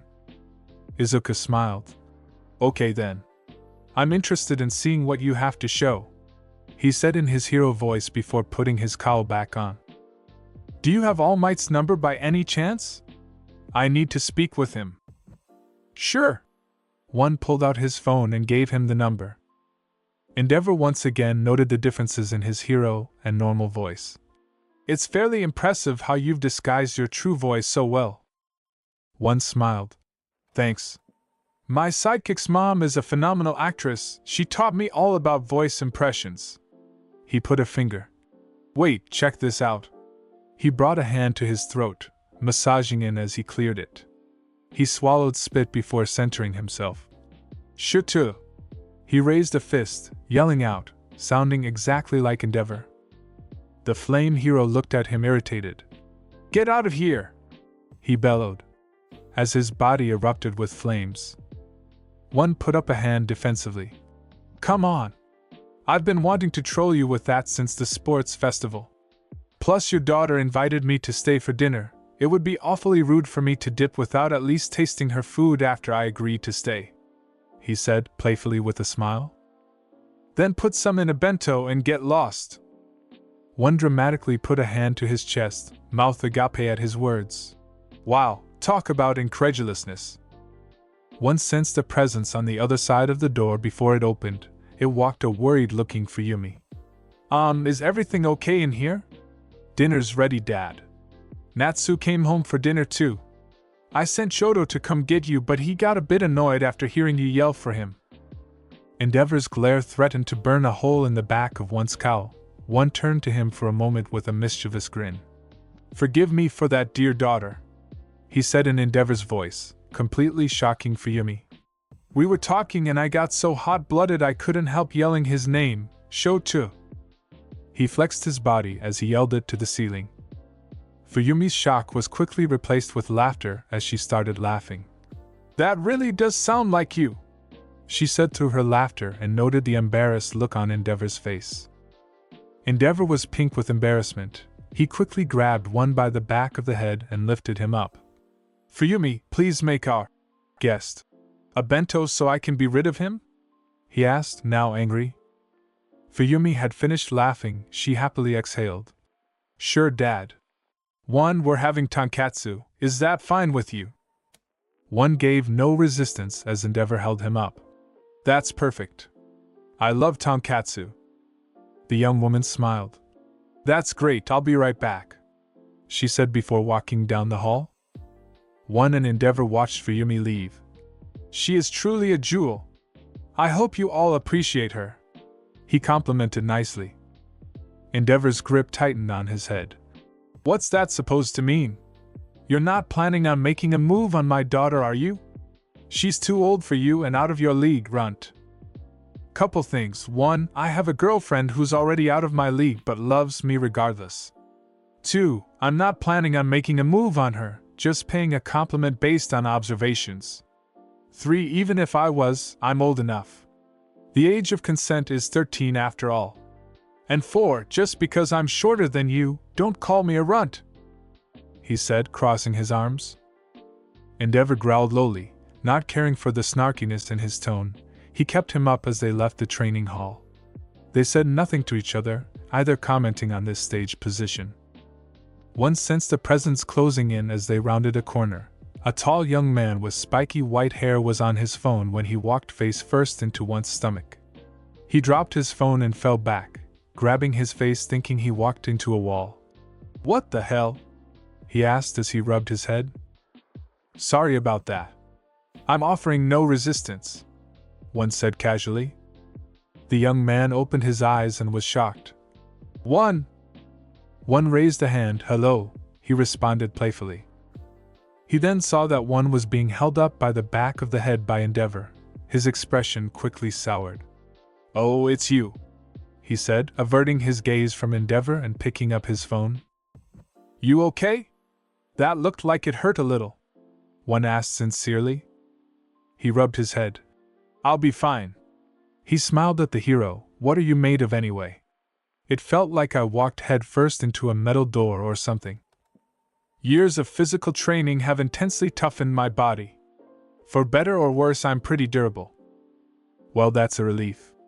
Kudos for taking down that boss villain in Kamino. You actually saved a few of my friends back then. I'm incredibly thankful that no one died that night.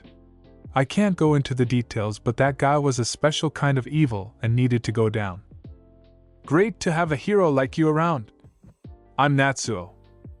Nice to meet you. Normally I would bow when meeting you for the first time, but let's settle with a fist bump. One raised his right fist with Natsuo raising one of his own. The two did a fist bump before he walked past the two. Cool guy. Endeavor didn't say a word as they kept going. They made it to the front door and Endeavor tossed one and he landed near the shoes. One noted Natsuo's aura when he saw Endeavor but chose not to pry. The two continued to be silent before Fuyumi brought him a black bento box along with Shoto. Here you go one, I got a good bit of everything in there. Thank you so much Miss Fuyumi. I can smell the delicious feast from here and I'm certain this will be delicious. Fuyumi closed her eyes and smiled. I hope you enjoy it. One bowed his head. I'm sure I will. He bowed to the Todoroki family. Thank you for entertaining me. He shot a glance at Endeavor. I'll be watching, Endeavor, he said before turning and exiting the home. Fuyumi looked at her dad. What did that mean? Endeavor only held a thoughtful expression, not answering her as he turned and went to the dining room. Shoto watched him go. That look in his eyes was so unfamiliar to him it was almost concerning. Just what did one say to him? 2 days later. It was 2 o'clock in the afternoon. Izuku had just wrapped up patrol for a while, and was chilling at the house with his mom and Eri. His dad and his stuff were supposed to be arriving soon, and he wanted to be here to greet him when he came home for good. Izuku was sitting on the couch with Eri, helping her with her writing. No, that's not the right kanji, Eri. He drew it the right one the right way. I know it's a little complicated, but remember, little differences in writing mean a lot. Eri registered his words and rewrote the kanji much better this time. Like that? She asked, showing him. Exactly like that, he praised, patting her head, much to her enjoyment. The door opened, and in walked his dad followed by a moving company's workers. I'm home, family! Eri squealed with excitement as she bolted from the couch. She jumped into Hisashi's waiting arms. Hey my lil' Eri, you miss me? He asked, embracing her. Ahoo. She spread her arms. I missed you this much, Papa, she said with an adorably cute smile. You missed me that much, he said playfully. He smiled. That makes me so happy, Eri. He walked with her into the apartment with the men carrying his stuff behind him. Izuku played jealous. Hold up. Eri, do you have a new favorite guy? I thought that was me, he said dramatically. Eri turned from him, a cute smile on her face as she rested on Hisashi's shoulder. Don't hate, son. The ladies love you, right? They do a lot more now, yeah? You inherited that natural gift from somewhere, right? He said slyly. Izuku rolled his eyes and playfully stuck out his tongue at his dad and Eri. He stood up. Good to have you back though, Dad. He looked to the workers. Do you guys need an extra hand? I can help you get all this stuff faster. One of them, who was holding a box, looked at him. It's our job, but you're more than welcome to help out. Izuku smiled and walked past the 4 men who all had their hands full. This will be done in no time. With the other kicking in and Izuku carrying 2-3 boxes at a time, and Eri carrying smaller things, they were able to empty out the truck in less than 30 minutes. All of his dad's stuff was in the house and all they had to do was sort it. That didn't take nearly as long as I expected it to. The moving people left, leaving the family of 4 to take care of the rest. Those guys definitely came on point. Definitely a 5-star review for them, Hisashi stated. Now all we have to do is put your stuff where it needs to be and you're officially home for good, honey, Inko said, smiling lovingly at her husband. That can wait for now. I still have a few days before I go back to work and I can knock that out myself. Hisashi put Eri in his lap. Speaking of stuff, now that our son is old enough to be a part of a family discussion, what do you all think about getting a house? The question flew over Eri while Izuku's eyes widened. They had actually hinted about moving during his last visit. He had lived here his whole life, but with his dad moving up the company ladder, it was only natural to move. This question was largely aimed at him as both his parents were looking at him. I'm all for it. But what brought this up, Dad? I know we're not the richest, but we're happy and we're comfortable. There's nothing at all wrong with being comfortable, Izuku. But with my new job I'll be making more money and thus make finances easier for us. We've been here almost 20 years, I think it's time we moved up. Not right now obviously, but after this year I'll have made enough to lay the foundation for us getting a house. Izuku raised a hand. Actually, I made quite a bit this month, more than my advance actually. At this rate I could help speed things up if you want me to. Hisashi narrowed his red eyes for a moment. How much exactly? 50 million yen, he answered sheepishly. Both parents were surprised by this. Eri looked up at Hisashi. Is that a lot? She asked innocently. Hisashi didn't answer her, only covering her ears. You made 50 million yen in 1 month? Yes, sir. The merchandise has really been selling like crazy given everything that's happened this week. Several shops even sold out of stuff. I'm working on my shoes and I've got several commercials lined up. Hisashi sighed, a little annoyed that his son made more than he did even with his new job. Before he left he made sure that they all sat down and had dinner with the Fujiwara family. He's heard of them for years and that their sons were best friends was a surprising coincidence. He and Taichi spoke excessively about the business deals he's planning with one. He walked him through the whole money process and assured him it would all be fine from a tax perspective, all while assuring him this would be great for Izuku and his future. The popularity of heroes. While that number was shocking, Izuku is on pace to become a millionaire soon. Despite his slight envy, he was happy and proud of his son. I appreciate the offer, son. But I suggest you save that money for yourself. It'll set you up nicely after high school. I checked the balance yesterday and I actually haven't touched any of it. Not even my advance. So if there's anything you all may want right now, just know I've got you. Duly noted, Izuku, his mom said warmly as she walked into the kitchen. He gets paid once a month from his merchandise, and the first payment shows he made 50 million yen. He had only had merchandise out for a little over a month, and he was making plenty of cash. Several shops that sell his stuff have sold out in this past week. With everything that's happened, his popularity has truly exploded. He'd be linking with Taku later this week to go over designs for his signature shoes, and his grandpa was already working on a demo for his video game. Many businesses have been reaching out to him to do commercials or advertise something, mostly through direct messages through the app. His video is still making waves and he set up an interview with Miko Fujioka. Though he was independent, the media and business side of heroics was still something he'd have to adjust to. Later that night, one was standing on the roof of a building in Hamamatsu. He had got a call about a pending bank heist in the city and was on his way to meet up with the caller when he got a call on his hero phone. Pulling his phone out and seeing it was Momo, he happily answered. Hello, love. I'm happy you answered, beloved. Are you busy at the moment? I can spare a few minutes. What's up? I just wanted to talk to you. Did you hear Yue is moving us into dorms? One was shocked. What? Yes. The teachers apparently met with all the students and their parents and got consent. Mr. Aizawa and All Might came to visit me. You should have seen them. I don't think I've ever seen Mr. Aizawa so intimidated, she said, bringing a hand to her mouth to hide her giggling. One chuckled. Well, for us, per people, going to your house for the first time is a bit of a culture shock. Not to mention I'm sure your mom let them have it for allowing villains to attack you twice. Mother was rather irate with them, though it was very passive in nature. Father did most of the talking though. Oh God! It wasn't that bad, Momo chuckled. Not that bad? Your dad loves you a lot. I haven't forgotten the talk we had when we started dating and knew we'd eventually do it. Dot. Momo smiled on the other side of the phone. And what did my doting father say to you? I asked you several times and you refused to answer. It basically boiled down to him promising to eliminate any and all trace and record of me and my family's existence if I broke your heart.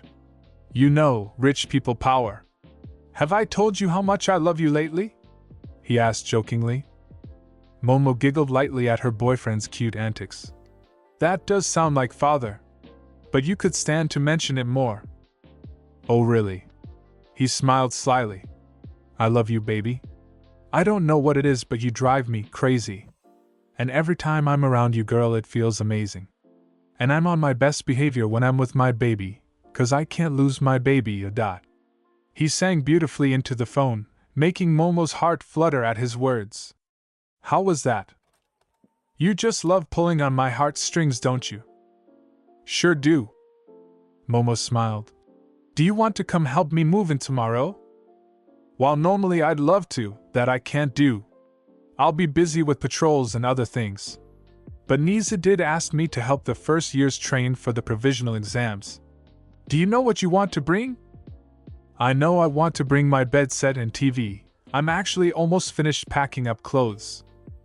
One was surprised as he figured they'd be providing the beds. Have you seen your bed? I doubt it'll fit in your dorm room. And if it does, it'll take up most of your space. My furniture is not that big, Izuku. Love, your bed couldn't fit in my room. 2 days later. One had gotten his guest pass from Nisa and was headed to UA's gym.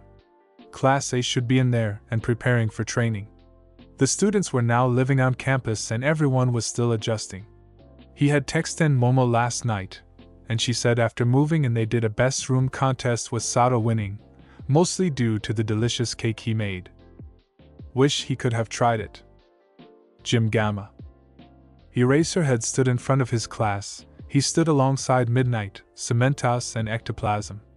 The initial plan may have been for you to receive provisional licenses at the end of the training camp, but in exchange for allowing that to continue, you lot would instead go the traditional route.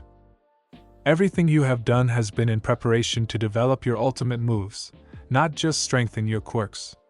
For the next rest of your summer vacation, you will spend it training these abilities.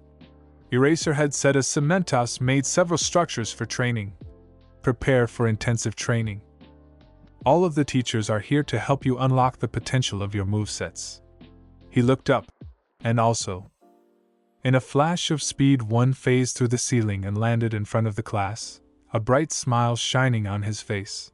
You all need help with your ultimate moves? No problem, because I got this. The whole class was shocked to see one. It's one! Most of them exclaimed in unison. Hey! Been a while, Class A. Kirishima pumped his fists, excited to see the independent hero again. Yo One, what are you doing here, man? I got a call from Nisa asking if I could help you guys out. I agreed and here I am.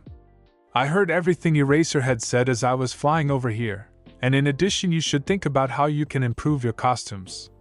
Especially now that you have a better understanding of your quirks. I'm expecting all of you to go plus ultra. Do you have it in you? Most of the class was fired up. Yes, sir. I'm so charged up for this, Kaminari stated confidently. Ashido shot her hand into the air. Hey One, what kind of ultimate moves are you working with? She asked. One smiled confidently. I've got a whole arsenal. Some supplementary, others strong attacks. Though admittedly I can't use my favorites too often for obvious reasons. And what reasons are those? Momo asked, feigning ignorance. They're too powerful and would cause too much destruction. Remember, your ultimate moves are like your calling cards, a representation of who you are as heroes and a way to scare off villains too. Keep in mind it doesn't necessarily have to be an attack. Case in point. Skywalk. He called out as he jumped, kicking off the air, going higher and higher before he started flying across the room, showing off incredible aerial maneuverability. He landed back in front of the class. That's just one of many moves I've come up with. Creativity knows no bounds when you combine it with hard work, and is only limited to your imagination. Though I do have my other responsibilities, I'll be here helping you all train as much as I can. Also, I'm interested in seeing the new dorms. Several students erupted at this, wanting him to come and see their rooms. Eraserhead quickly got them back under control. Don't get distracted by your fandom, he's here to help you all improve. Ask him anything you like, but keep in mind he'll be divided between you and Class B. so push hard. Yes, Mr. Aizawa, the class said in unison. The class then got to work on developing their super moves. The teachers observed their progress, giving out tips when needed. They had 5 days until the provisional exams, and they would push the students to achieve the most in that time. They would be prepared for the exams and go plus ultra, and hopefully having an extra hand in one would help considerably. One stood on a cement structure with Kirishima. I'm pretty sure I've told you before, your quirk is very simplistic, both in function and training it. Yeah. Kirishima looked at his hand. I liked what you said about creativity, but my quirk is pretty limited. Then I suggest not thinking about something that isn't a problem. Focus on your strengths, and it'll come to you. He paused and thought for a moment. Hey Kirishima? The redhead snapped out of his own thoughts. Yeah. Have you ever heard the story of the shield and spear? No, he answered honestly. It's a paradox. It goes that a man was trying to sell a spear. When he was asked how good it was, he said it could pierce through any shield. He was then asked how good his shield was, and he said it would block any spear. The point is, with a quirk like yours, you can be either the impenetrable shield or the unstoppable spear. Think about that and get back with me, he said before disappearing in a flash of speed, leading Kirishima to ponder his words. Todoroki was standing by himself, a flame burning in his hand as he thought about what to do. I resented this for so long. Now I have to figure out how to bring it to the highest level I can, he thought as he looked at his hand. Todoroki? A voice called to him. Looking up, he was startled to see one. He jumped back slightly from the shock. Don't sneak up on me like that. I apologize. I saw you thinking to yourself. Let me guess, you're trying to figure out how to become more proficient with your fire? He looked at the hero. That's right. One gripped his chin. He perked up, smiling. I think I have an idea that may work perfectly for you. Question: how good are you at compressing your flames? I can't do that at all. Compressing the flames while turning up the heat is endeavors. Flash fire fist. And I rejected any and everything about it for so long. I see. Well, try this. Focus on using both sides at the same time. Todoroki had a look of discontent at these words. I know you may feel a little conflicted, but don't look at it as you doing what endeavors always wanted you to. It's your quirk, Todoroki. Use it to be who you want to be, he said before disappearing. Todoroki saw that one was entering Tokoemi's blocked-off cave. Who I want to be, he thought to himself. I've thought about that for so long now. I doubt I'll ever forgive what my old man has done. I definitely won't forget it. I've resented him for so long that I'm basically figuring out a part of my quirk from scratch. Once right. I'll be the hero I want to be, and it's got nothing to do with endeavor, he thought as he looked forward with new resolve. One dipped under the caution tape and went into the cave structure where Tokoemi was training. Dark Shadow! He could hear him battling with his own quirk as he entered the darkness. Tokoemi? One called for him. He was actually impressed by the size of this room, as it was pretty deep, and no light past the entrance was getting in. As one made his way, he sensed malice. In the darkness, he saw two vicious-looking red eyes staring at him. It was Dark Shadow, and Tokoemi was trying to control him. His training in its entirety was a battle of wills. The bird-head boy was covered in his quirk. One, you're not supposed to be here. I have to do this on my own. I'm only here to help Tokoemi. Dark Shadow roared and lunged at him. One's eyes glowed white as a wave of pressure passed through the cave, making cracks in it and giving those on the outside chills. One stood firm, looking up at the massive shadow creature that paused in mid-swing. Dark Shadow backed away from him, fear prevalent in its expression. The strength of your will is what keeps Dark Shadow under control. It's all about staying calm and being in tune with your emotions so that your will keeps him in check. Tokoemi was trembling just as much as Dark Shadow was. He knew his quirk very well, but for one to easily tame him like this was astounding. One, what did you do? He asked, his chills not going away. I merely projected my willpower onto Dark Shadow. I may have gone overboard because I'm sure everyone in this building feels it. The point is, control your emotions, Tokoemi. The bird-head boy breathed heavily as Dark Shadow's grip on him lost thanks to his fear of one. I'll keep trying. One turned to leave. Just call me, and I'll come to help you. One exited the cave and looked around at all the students training. Everyone's working so hard. As he said this, he heard a blast. Looking towards his 10 o'clock to see Bakugo making headway. I bet he's had a handful of moves in his head since before starting school. Bakugo turned to him and he grit his teeth with a look of pure hatred before turning away from him. One didn't say anything, only looking around at the students trying to figure out their moves. He spotted Momo training with the real ectoplasm and decided to head over. She had long since learned to create several items at once, but she was struggling on coming up with an original ultimate move and not something she was taught.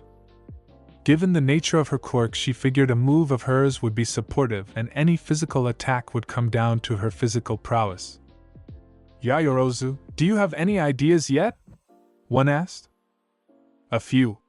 The problem is that they don't feel original. I know several people who could mimic them if they tried. Come on, don't sell yourself short. I can tell you're the smartest person in your class, and as I said before, your ultimate moves are only limited by hard work and creativity. I'll keep trying. One. The hero gave her a thumbs up and a charming smile she recognized all too well. You can do this. The students of Class 1A continued to work on the ultimate moves in preparation for the licensing exam. Many were pushing themselves both physically and creatively to come up with moves specific to them. Everyone was inspired by the next person's progress, and though one didn't just hand out answers to everyone, they all appreciated his input and hung on to everything he said to them. This was going to be a process to help the students develop their moves. He had a good understanding of all their quirks by now, and he would definitely make sure they all were ready for the exam. And there you have it, my extraordinary time-traveling companions. Part 11 of What If Deku Became Saitama has taken us on a whirlwind of emotions and left us craving for what's to come. I hope you enjoyed this jaw-dropping chapter as much as I did, filled with heart-pounding action, unexpected plot twists, and moments that touched our very souls. If you haven't already, don't forget to hit that subscribe button and join our fantastic community of curious minds. Your support keeps our time-traveling adventures going strong. Now it's your turn to shine. Drop a comment below and let me know your thoughts, reactions, and wildest theories about the future. I can't wait to engage in some mind-blowing discussions with you. And always remember, keep dreaming, keep exploring, and keep being the heroes of your own stories. Until our next adventure, this is Chronos, signing off with a warm smile and a heartfelt thank you for being a part of this incredible journey.